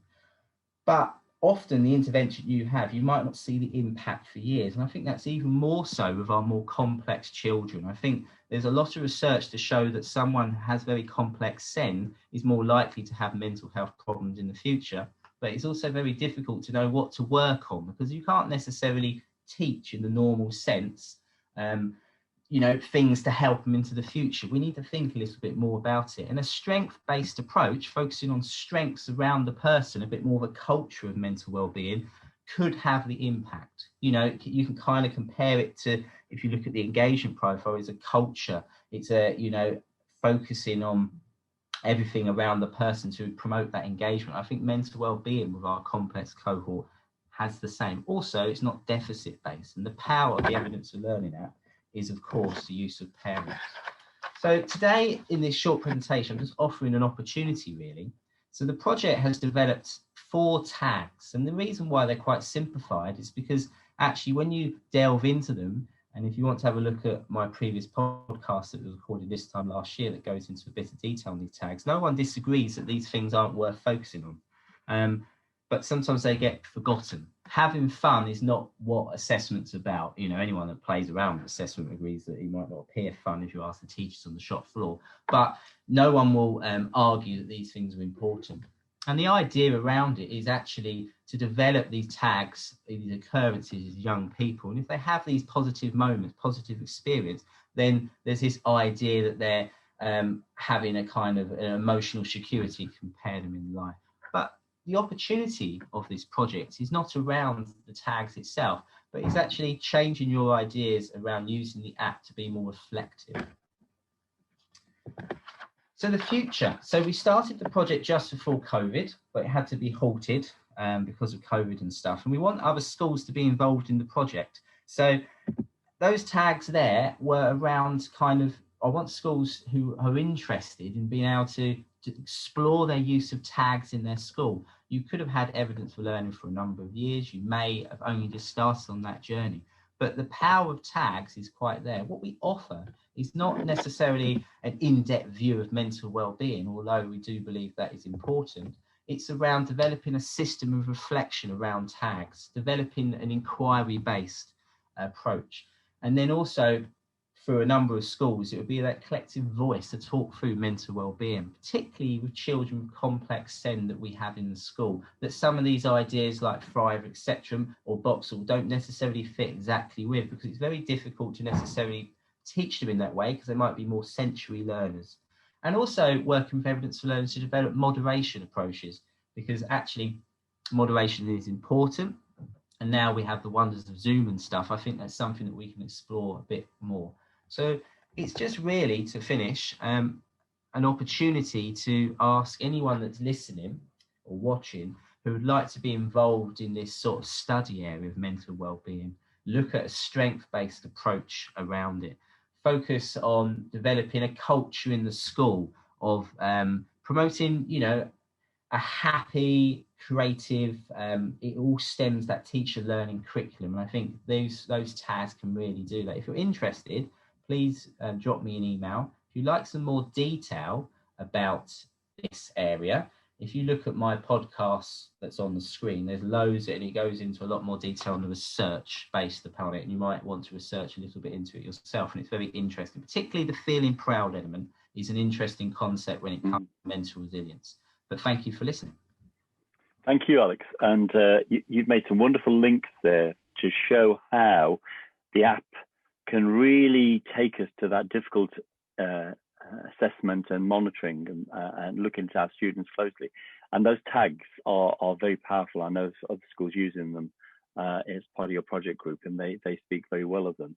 And also your own podcast. And again, I would recommend to people that they have a look at that. You, in the podcast series, and I'm glad Alex has sort of threaded it back, you've got this constant theme of emotional well-being, of mental well-being coming through as a key message. And that is the message we need so badly, because without getting that right, we will have no efficient and effective learners in our schools, and our children will be so disenfranchised, really. So thank you very much, Alex, for this today, but also for the work you've been doing on behalf of the SEND community.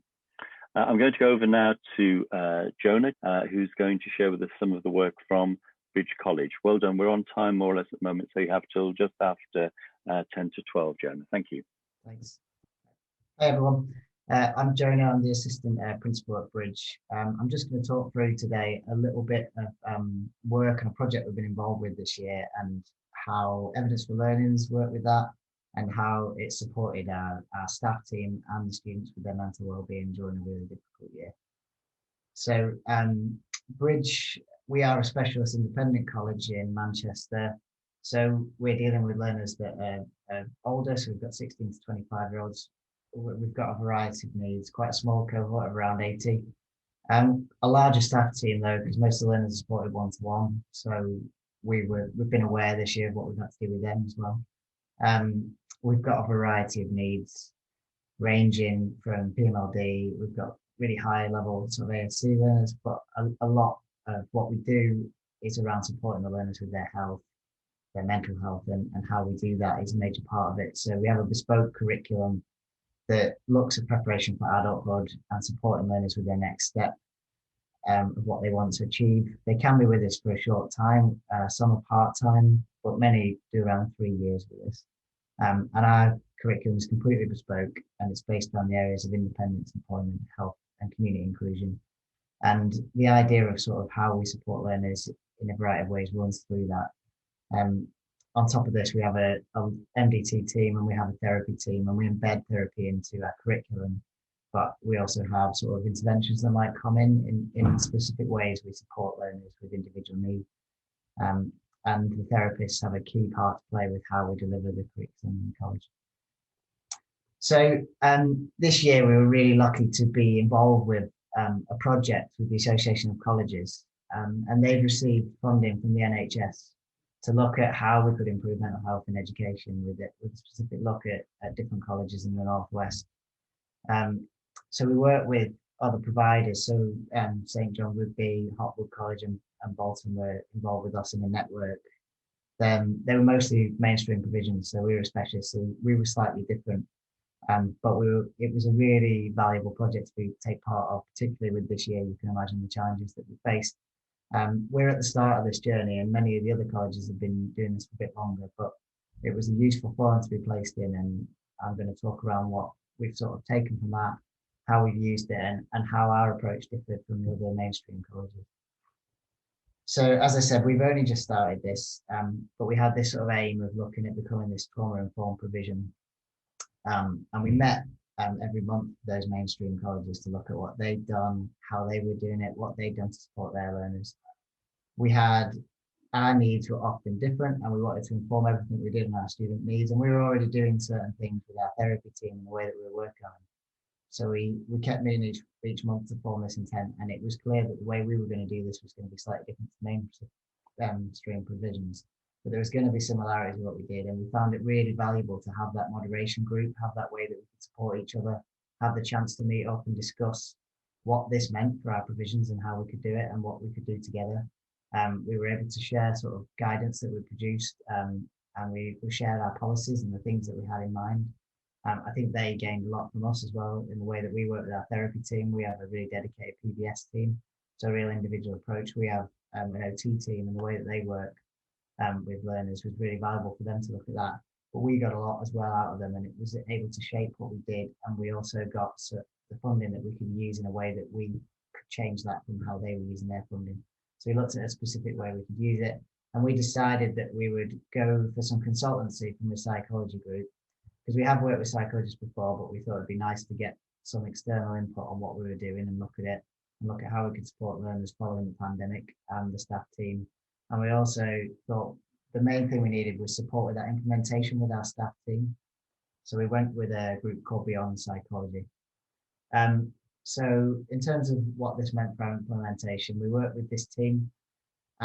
We had a real focus on what had happened during the pandemic, and we were really keen with the things that Tina had talked about to support our staff team. So as a leadership team, we thought our staff team have been through so much this year, and I think what was key in what she said is the way that they are working to regulate really complex learners. We knew that they wouldn't be able to do this effectively unless we supported them and made sure that they had a way of supporting themselves as well, or that we were supporting them as a workplace. So we've got the training for all staff. One of the training courses we had was the 4Ds, which was around dealing with distress, and it was only a short course to support the staff team, but it was to support them in the workplace with the stresses they faced this year, to provide them with some strategies to help them. And we found that a really useful experience to go through this year, and it was something that we hadn't done previously. But we also reviewed sort of the way we were supporting our staff team following the pandemic and during the pandemic. So were there ways that we could better support them? Were there ways that they could share their experiences better? And we looked at the way we were doing that, and we worked with Beyond Psychology to implement that in the college. And we found it was such a useful thing to do this year, and it was working for our learners to give that, but it was something that we could look at with the staff team, and we found it really useful. On top of that, they also delivered training to all staff in the building on adverse childhood experiences, on attachment and development and trauma training that we gave. And these training courses were really useful and supported the staff team to really, although we had clear guidelines and we had bespoke things, it helped them to get a bit more understanding of the theory, and it just gave them that little bit more understanding of what was happening. And it wasn't just coming from our in-house therapy experts, it was something else from the psychology team, and we found that really useful.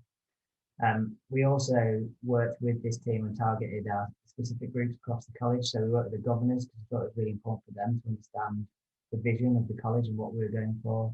They worked with us, with the SLT team. They worked with our human resources team because we thought it was important for them to understand how we're supporting the staff team across the college in this time, and what it meant to work with these really complex learners. And they worked with our middle management team as well, so that we had a clear vision of what we wanted to achieve across the college and to support the staff team, but as well the learners. For all that we did, we always considered the student need, as we always do, but we also had the specific training that went to certain teams around certain groups in the college.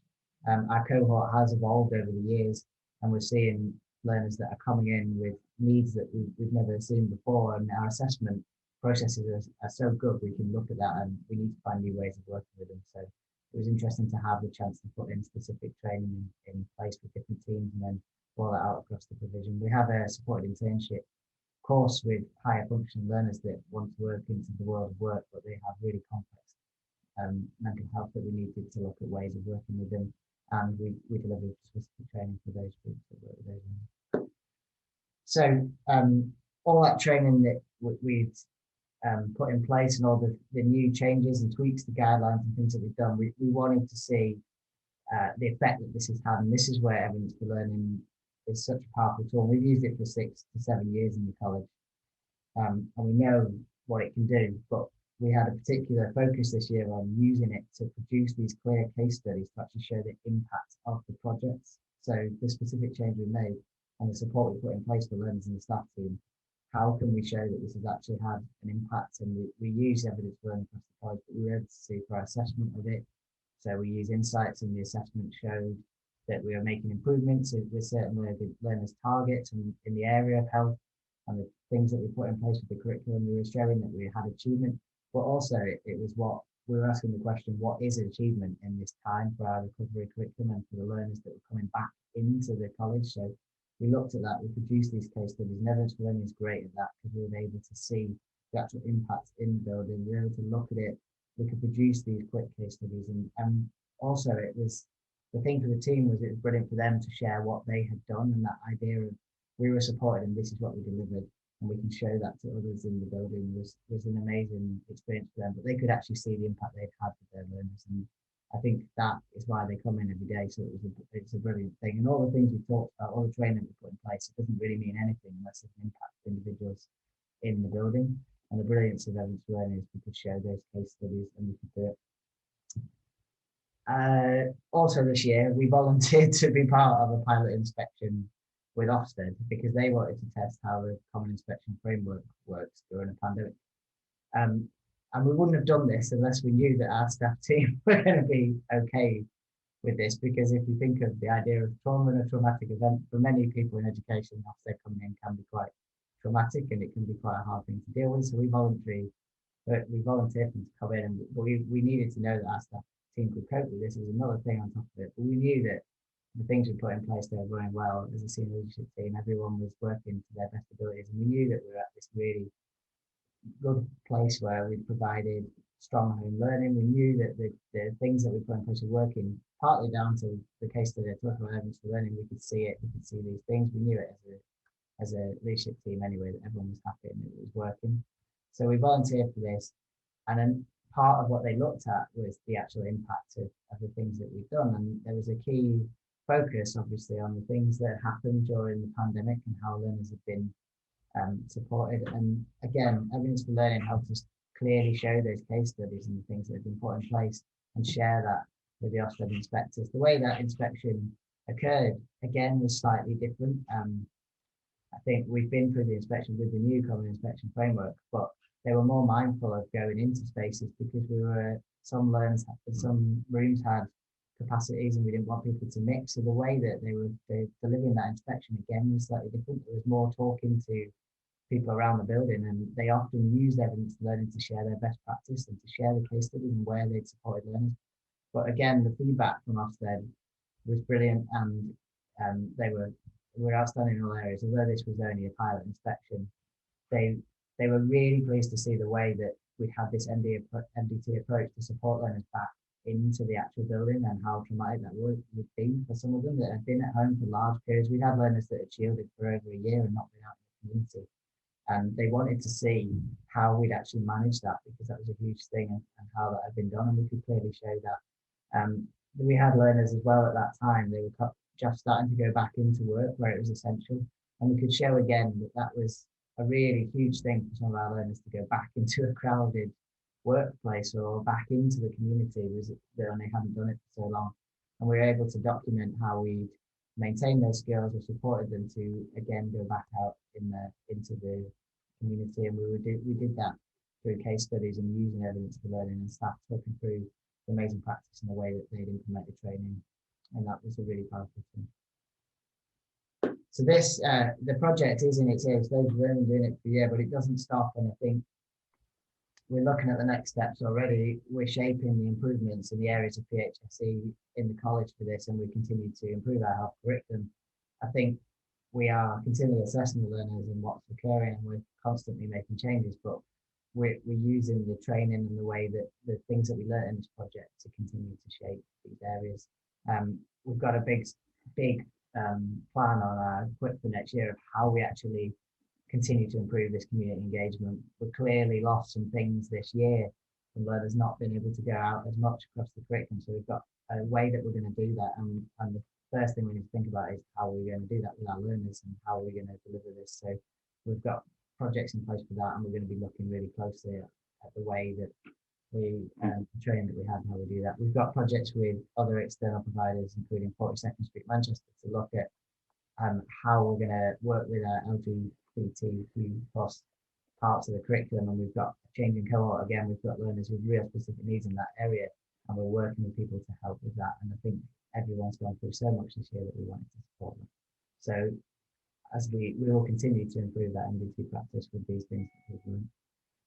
And so I've got a video on this. I'm not going to show it because I think I'm going to run out of time, but I'll send it out with the slide. Yeah. Anybody's got any questions on it or want to work with it, I'm always available. But in summary, it's been a really useful experience, and it's really helped to shape the curriculum and support the learners this year.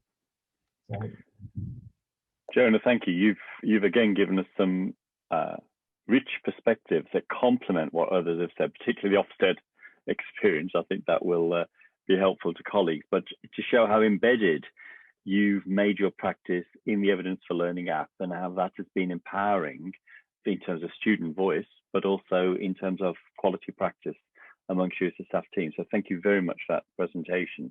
I'm going to move us on now to Jeanette Skull. Jeanette will be known to many of you. She works as deputy head at JFK School in London. And Jeanette, it's basically over to you.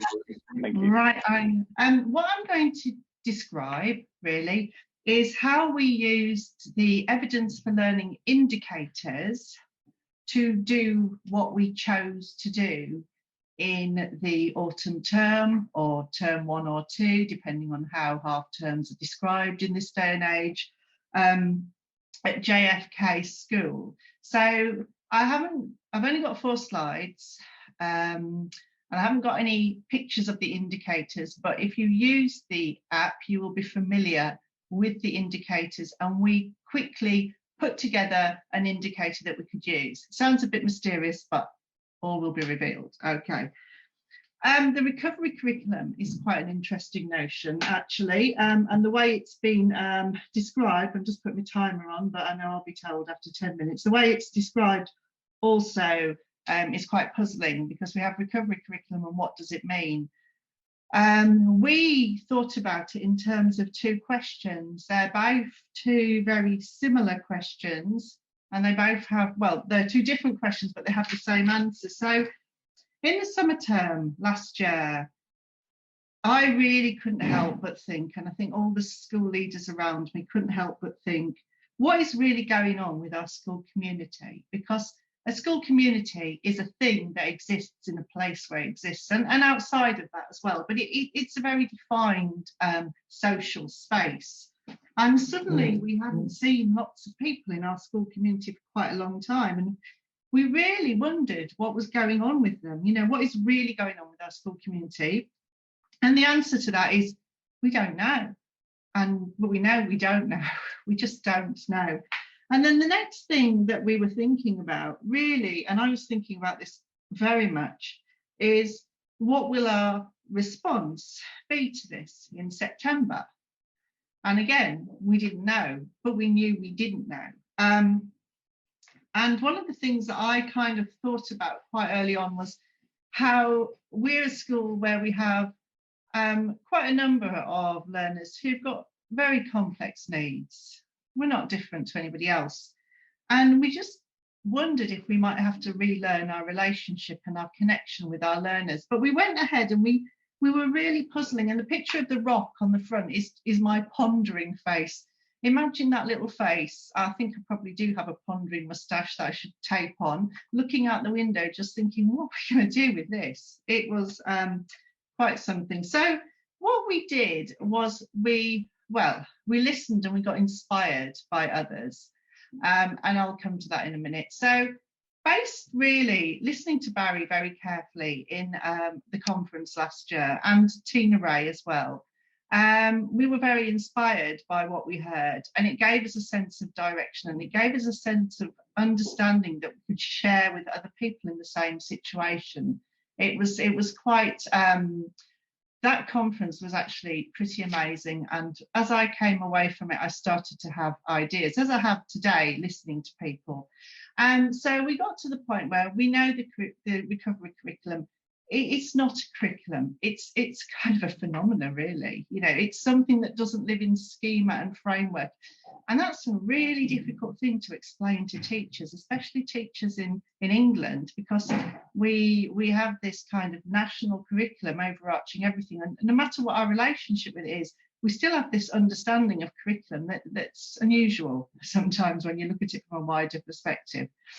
But we also knew when we listened, when we went to the conference and we heard and we thought about it, that actually, and our trust position as well, I think our trust did very well in considering well-being and considering the needs of our families generally, is that we do hold a central position in our communities, and we did need to ensure that all our learners reconnected and engaged with learning at any point. Actually, it wasn't after the lockdown period as it happened, it was after, it was right throughout. And we do take this this thing that has come very much from this piece of work around recovery curriculum, and thank you, Barry, and thank you everybody else involved, that teaching is hugely a relationship-based profession. So all of that really informed what we did next, and what we did was really quite simple. So let me just click on, there we go. We took it that if we think about levers, and if we think about what's been described to us, that is, let me just go to, I don't know if you know, that process things terribly well these days at the moment. That is kind of what, why are we doing this? Why are we doing what we're doing? It really is the whys and the wherefores, the overarching, the what we're going to do and why we're going to do it. But then if we want to think about it in a way that we can actually organise it in school and capture some of what we're going to do, listening to what Tina brought, actually, there is a why there, but there's a what and a how, and there was very much a how. So what we did was really simple. I'm just going to share if I can, and just tell me if you can see it. Can you see that? So what we did, it was the simplest thing possible. We said, okay, we're going to base all of this on things that we've heard, started reading, started talking, lots of connection. And what we decided to do was really simple. We're just going to, the school will be there. The school's been there for years. We're a school community. We're going to do really simple things. Say your name, greet you, be sociable, do all the things that look familiar to a school day. But what we are not going to do, you can see we've got our rationale there. I'm going to stop there on that bit. What we are not going to do, we are not going to have any targets. We are not going to have any assessment. We are just going to relearn our relationships with each other. We're going to be really mindful, and we're going to watch, see how we are in lots of different ways. So what we did was we used the indicator settings on Evidence for Learning, and with reference to Tina's work, we looked at those three areas of focus: self-regulation for well-being, moving for physically and mentally, and moving for physically and mentally well-being. So it's a type of their connecting for well-being. So we took those three, and what we said was, during this term, we're just going to be who we are. Teaching and learning could look quite different at times. We had lots of guidance, restrictions, risk assessments, but we tried to be the school community we were throughout as much as we could possibly do. We're just going to use the evidence capture, and we're just going to look for things, look for green shoots, look for where these things exist, and we're just going to say something about them. We're just going to relearn what we're doing.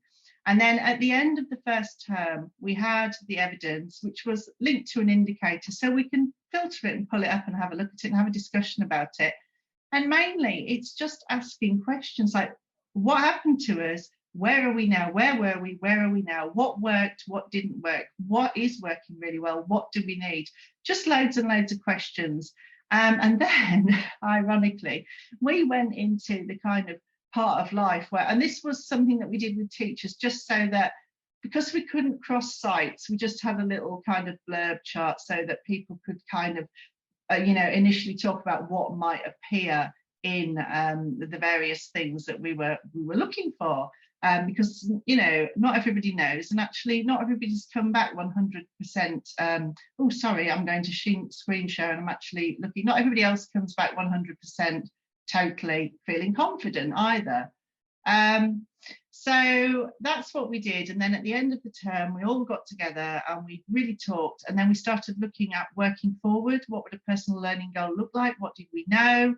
We thought we had got ourselves into a position where we looked at personal learning goals, and then we really learned about what COVID is. We come back in January, nah, we ain't doing that. We're doing something completely different. It's been an interesting year, but I must say having this app has allowed us to be really flexible. And so when we come to evaluate things this year, there isn't a number in sight. There isn't a number that can cover this. But what there is lots of reflection on what did we see, how might we go somewhere else with this? What are we looking at, and what is the next step? There's been a lot of discussion and a lot of kind of what I would say is kind of social engagement with everybody with what the returning to learning process looks like. So that's it basically in a nutshell. We used our app to create 3 indicators. We said, don't collect assessments, just go forward on the basis that you're going to watch your learners and relearn your learners. I would say, I think we thought that the young people had come back in, and of course they were delighted to see us all, because actually it's great to be in a social space. But the fallout is continuing, and the fallout is in other aspects. It's really to do with our engagement with the other services and the things that have happened to the families over time due to all the stresses. And that is in full swing, even as I speak, so it was a very simple response, and it was very inspired by the conference. It was very inspired by Barry's work and the ability to do something that we could learn was very much based on Tina's work. And that's it, basically. Thank you, Jeanette. It's always good to see those links being made between work that's gone before. And for me, it's always inspirational to hear about the rollouts in schools. So thank you for those. And again, for showing how Evidence for Learning and the app has empowered that work. So thank you. We're going to come to the final presentation, which is from Alison Wheeler, who is the head teacher up at Palmerston School. I think this will link very well to the earlier presentation that Sharon gave us. Thank you. Okay, good morning, everybody. I won't keep you 10 minutes because I'm sure you're all getting a little bit twitchy. And tummies are rumbling because it's getting near dinner time. I just want to say that my presentation really kind of brings everything together that's gone before me. I'm talking a little bit about how we support mental health in Palmerston School, and that's from a staff point of view, from a pupil point of view, and also from a parents and family point of view. I think I'm a firm believer that you can't support a pupil's mental health without supporting the family and also without supporting your staff as well. A little bit of background about Palmerston. We're a secondary school for pupils with severe learning difficulties. We're aged 11 to 19. We have students with severe learning difficulties, but also profound and multiple learning difficulties. We're in Liverpool. We're in a lovely area of Liverpool called Egbert, but actually our pupils come from all over the city, including lots of kind of deprivation areas as well. And we also have a number of students coming from out of city. We are 136 on roll, going up to 140 in September, and numbers are increasing rapidly, coming out through our ears, if I'm honest. So as I said, I'm just going to do a little bit of a presentation about what we do for mental health and well-being for our families. We feel that our families are pivotal. in the health and well-being of our pupils. We're really lucky in the fact that we have an open door policy, and parents really utilise that. They phone us regularly, they come in regularly. Whilst our risk assessment at the moment, due to COVID, says that we don't have any kind of non-emergency visitors, we just said to families, we class you kind of outside of that. If you need to speak to us, you come in and we will always make time to talk to you about anything really. It could be kind of relationships outside of the pupils' school life. We do a lot of family fun nights, so we have a lot of get-togethers, we do discos, we have a wonderful pig racing night, which the families really enjoy. Because our pupils come in on city council transport, which means that the parents haven't got that chance to talk to each other in the playground of a morning and when they pick the pupils up of a night. And some parents really do feel quite isolated. When we talk to parents, there's a feeling of isolation, of nobody knows what I'm going through, nobody has a son or daughter like mine, nobody experiences all the kind of things that go along with having a pupil with severe learning difficulties, when actually most of our parents are experiencing this, but it's the difficulty of getting the families together. So whilst COVID's going on at the moment, obviously we've not been able to do that, but we do spend a lot of time getting our families together. Coffee mornings, we do a lot of training, but a lot of the time it's also just come and sit and chat, have some tea, have some cake, and just talk to, like I say, other kind of families that are in similar situations to you. Our year sevens, we spend a lot of time on transition, which also hasn't been able to take place this year. So we're actually doing a summer school for our year sevens coming to us in September. But at the start of the year, we also ask the parents to come in. They come into the classroom, meet the teachers, meet the support staff, and just see what it's like to be a learner in Palmerston, what it's like for a year 7 child to come into a classroom in the morning and kind of the routines and things that the children experience. And the parents kind of really relate to that then, because they can understand what we're talking about. Well, pupils come in and it's a communication time. It's, oh, actually, I've seen that. And that's a really valuable part of the day. We have a family liaison officer. She attends all the reviews, she attends all the EHATs and things like that. But she's also the first port of call. She's our named bod for families who need to speak to somebody. And again, it could be a housing issue. It could be that they're having trouble filling in the billion-page pupil premium forms and things like that. It's just a kind of a one person for them to be in contact with. In school, we also have lots of drop-in sessions, we've got really good links with outside professionals. So people like CAMS, the physio, we have on site 3 days a week. And we have medicals in school as well. Again, the family can just touch base with us. If they're in for a medical and they want to speak to the class teacher, we'll always make time to make sure that class teacher is available for the families to talk to. Obviously, being in Liverpool, we're a very multicultural city. And a lot of our families have English as an additional language. And whilst we try our best to get interpreters in for any meetings and things like that, sometimes it's a real struggle, particularly for the families if they're doing like the family fun nights and things like that. It's sometimes really difficult for those families to engage. So we've actually started doing very specific focused family groups. So we've got quite a high proportion of families that have come from Sudan and things like that speak Arabic. So we have an Arabic family get together. So it's hosted in school. All our Arabic families can come, and we have kind of all the schools in Liverpool tapping into that as well. So it's not just our school families. And most of all, like I say, it's just being there for our families, which I'm sure most schools do, but particularly during the COVID time, because I think it's really difficult and families do feel quite isolated. I was really happy to hear Dr. Tina talking about mental health and well-being for staff. We really pride ourselves on doing a really good job with this. No means the experts at all, but we get some really positive feedback from staff around this.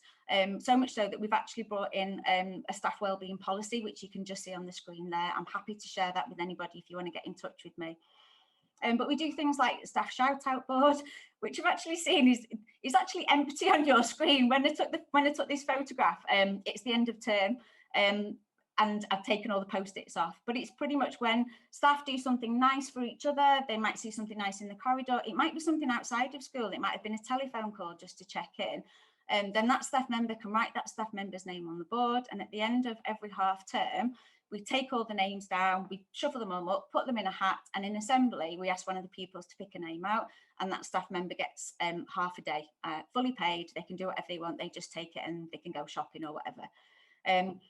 We do Talent Tuesdays. Our Tuesday evening, sorry, are for staff training. But at the end of every term, we do a Talent Tuesday where the SLT run a club. I'm quite sporty, so I do things like a netball club, we might do a running club, we might do a circuit. But one of the other staff, she does yoga, so we might have a yoga club. It might just be cooking. Another one that we do that's quite popular is just daft board games. So there might be things like Scrabble. It might just be just Pictionary, something that the staff really, really enjoy. But it's just a get together, and it's an SLT acknowledgement that actually everything that you've done over the half term is just, we're really, really grateful for it. We pay into an employee assistance programme. It works out something like £8 per staff member per year, and it has been one of the best things that we've ever done. It acknowledges to staff that they're worth money, they're worth us forking out of our school budget for. But it also means that actually when staff come to us and they've got real issues or real concerns, either themselves or family members, and we're not equipped to kind of counsel them or deal with that emotion at that time, then we can refer them to the employee assistance programme. Like I say, it's counselling, they have things there for finance support, and it's not just the staff member, it opens out to wider families as well. We do regular wellbeing check-ins with SLT, and we've got a suggestion box in the staff room. We do crunchy and whisper, so if we know that there's a staff member that's particularly anxious or upset about something, we just leave a whisper on the desk saying, I've heard a whisper that you're not feeling too great, this is for you, and kind of just an acknowledgement that we're aware that they're not feeling too good. And stop, listen and validate. I've got a running joke that I'm actually going to get one of the, you know, at the deli counters where you take a ticket and then your number comes up and you say, number 23, come on in. My door's always open to staff, and sometimes you kind of go, they come and they say, oh, listen, can I see you for a minute? Are you really busy? Oh, yeah, I'm really busy, but yeah, come on in. And again, it's just that validation for staff to naturally know that you're listening, and it might just be actually you say, look, I haven't got time to support you with this right now. I'll listen to you, but please come back to me when at the end of the day, or come back to me, or I'll give you a phone call at the end of the day and we can have a catch up then. I know probably schools do an awful lot of this, so I'll run through this really quickly. So mental health and wellbeing for pupils. We do a lot of celebration weeks. We have a lot of fun in Palmerston, and I think Alan was here for one of the days when we were doing it was Valentine's Day, and we were doing a speed dating session. It was bonkers. There was a lot of people. It was loud. It was fun, and it was not timetable whatsoever. It was really, really good, and we pride ourselves on that. We do that pretty much every half term. We have a themed week where it's just, we don't even think about the timetable. It's just about the children having fun. And we're introducing in September Ready to Learn activities at the start of every lesson, again acknowledging that some of our pupils come in from all over the city. They could have been on the bus possibly up to an hour, so they're not coming in straight into a lesson and we're expecting them to sit at a table or to sit at the floor and be presented with something that they're going to actually be engaged with. So our Ready to Learn activities are very bespoke, very individualised to the pupil, and that's up to the class teachers to decide what those activities will be. And it might be a whole class session, or it might be an individual pupil session, depending on kind of the needs and the nature of the pupils. We do a lot of peer-on-peer massage and yoga and mindfulness in the curriculum as well. I'm just going to skip past this bit because I know that we talked about Thrive, and I know that Sharon talked about Thrive as well. We are actually a Thrive school. And we've got 2 Thrive practitioners, and it's amazing. It's made such a positive difference to the staff as well, I have to say. So we have yearly staff training on Thrive, just as a reminder of this is what you should be doing. But it's the little things like we always make sure that in the morning there is a staff member on the door for the children coming in off the bus. It captures if there's been any issues, because the escorts will tell us. But it's also that feel-good factor. So it's noticing if a student's had their hair cut, it's noticing if they've got new shoes on, it's noticing if they're sad, and it's kind of, oh, you look really sad today. Do you want to come and see me later and tell me all about it? or even just I'm going to go and tell the class teacher that something's happened today. So it's that instant, as soon as the pupils are coming off the bus, it's that recognising that the haircut or the new glasses or the new coat, and it's that feel-good factor the students get before they've even entered the school building. We do have an action plan, which is here. We do that yearly, which is a Thrive action plan about what our next steps are, and that does go into the school development plan. And we do use assessment for learning. We use tags in assessment for learning to record progress towards Thrive. So I'm just going to do a little bit of a clip. It's actually on the Evidence for Learning website, so please feel free to go and have a look at it. But it just details a little bit more about Thrive in, oh, no, it doesn't. Sorry, I've just clicked that and it's gone off. I won't go back to it because I do know that time's pressing, but please go and feel free to go and have a look on the Evidence for Learning website about our Thrive in Palmerston and just how it links in really, really well with parents, but also in with Evidence for Learning as well. So Evidence for Learning, we capture everything. So some of our learners can't read and can't write. So it's about capturing that evidence about what they've done. Things like schemes of works and frameworks go on there, and the personal learning goals for each student. This is one, as you can see on the top of the presentation here, this is a young man who's actually on our Thrive as well, and he's actually got a one-page profile that actually details his Thrive interventions. We evidence everything through tagging. That's already been mentioned, I know, by Tom, I think it was, oh, Alex, sorry. And we send our learning journeys home termly. Parents love to see photographs and pictures that they can share with families, they can share with grandparents, and it's about that conversation of the student comes home from school, the pupil gets, the parents get the iPad, they can have a look what's been going on during that day, and it's to sit down at the dinner table and say, wow, I can see you've done some really good artwork today, that's fantastic. It's about that two-way conversation with pupils and parents, but also with school as well. And then also, again, we talked about Thrive, and we have class and individual targets. So our Thrive practitioners spend a lot of time in classrooms, observing the children, observing the staff, because it's sometimes about how staff react to certain pupils as well. And then those Thrive targets go on to the PLG. This is something that we've introduced again this year, but we're really taking forward in September. It's called the Rainbow Award. You can actually find it on Proud Trust website, and it's looking at well, I'll introduce Julie first of all. Julie's my deputy head, and she's introducing the Rainbow Award. So I'll play the video first of all, and then I'll just capture a little bit of what it's about. Hi, I'm Julie Suffield, and I'm deputy head teacher at Palmerston School. We've been working on the Rainbow Flag Award since September 2020. This is a quality national assurance framework which aims to provide positive LGBT+ inclusion and visibility.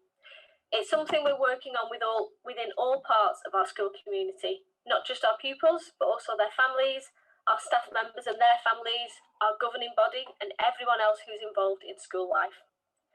There are 6 areas that the school work towards as part of the award. The first one is skilled teacher, which we've already recently achieved. The next one is supportive parents and supportive governors, which we're working on at the minute. The other 4 are effective policies, inclusive curriculum, pastoral support, and most importantly, and something which we're going to be working on throughout the whole of the year, pupil voice. Through working towards the Rainbow Flag Award, what we're hoping to do is demonstrate a commitment to improving the lives of all our young people, including those who may identify as LGBT+.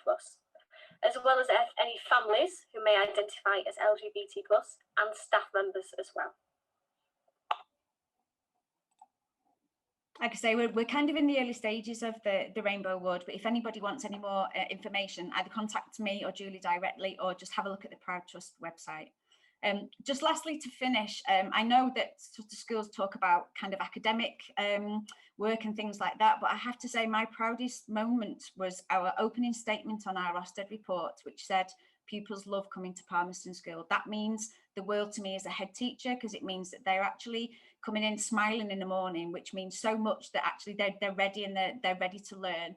And then it also talked about how much we value the staff and the pupils, and the leaders care about well-being and consider workload. So if anybody wants any more information about what we do, like I say, we're not kind of the be-all and end-all. We're not just we acknowledge that we still have work to do, but we are willing to kind of help and support other schools if you're interested. So please do feel free to get in touch with us. Thank you very much. Thank you, Alison. Yeah, thank you. Brilliant. Yeah, really, really good. So look, if I can just take the platform just quickly to say a few thank yous. And I can speak just firsthand, actually, having stood in the entrance hall at Palmerston, as Alison said, in the morning, seeing the children being welcomed into school. It truly is a special, nurturing place that's warm and welcoming. It's a fantastic home for learning. So thanks for sharing that with us today, Alison. It really was a privilege to spend that time with you and the team. Well, look, I hope everyone's had a great session. I've certainly found this, I've been kind of overwhelmed with the richness of information that's been shared. I'd like to thank all of our speakers and contributors for today. There's been really so much to take away, to ponder and reflect on. And I would urge you to please share the recording and the materials widely, not just within your schools, but across your network, actually. As I explained at the beginning, I'll be aiming to share everything around July time. And I'll email you if you're registered either on the mailing list or you've been registered as an attendee today. You'll get an email when everything is available. If you'll indulge me a couple of minutes, I'd also like to just thank a couple of people on the Evidence for Learning team. Seeing as this is our end of year roundup, I'd like to thank my colleague, co-founder, director and brother, Barry Wood, who's behind the scenes as we speak, trying to make sure the technology for this webinar is working.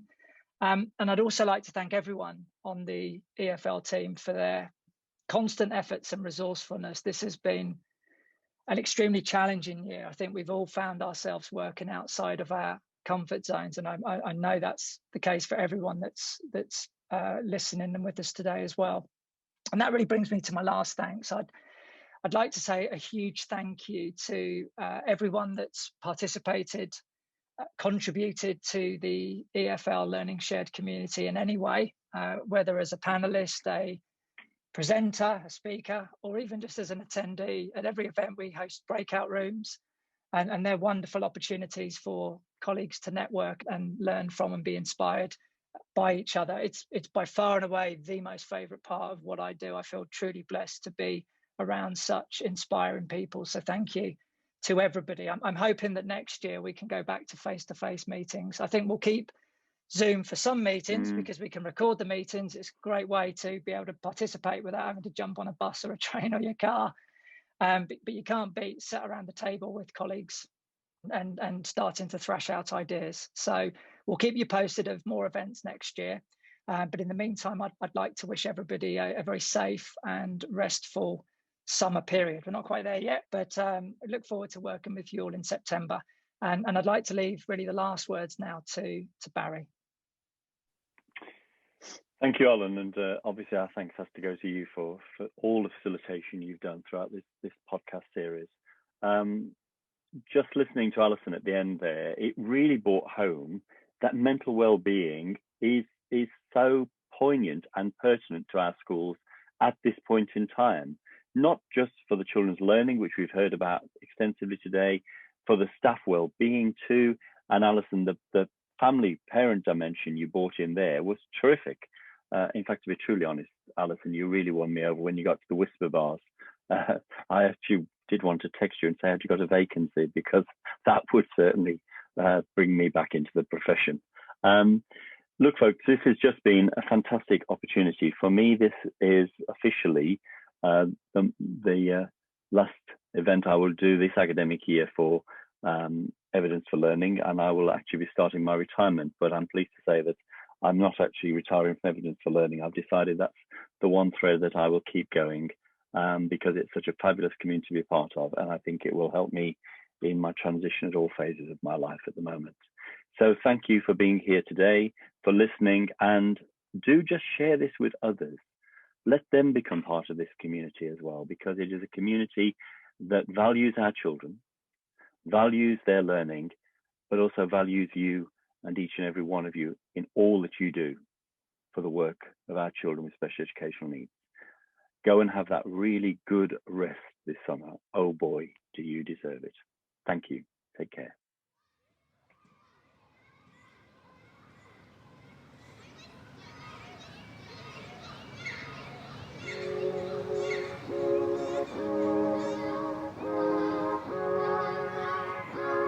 Thank you for listening.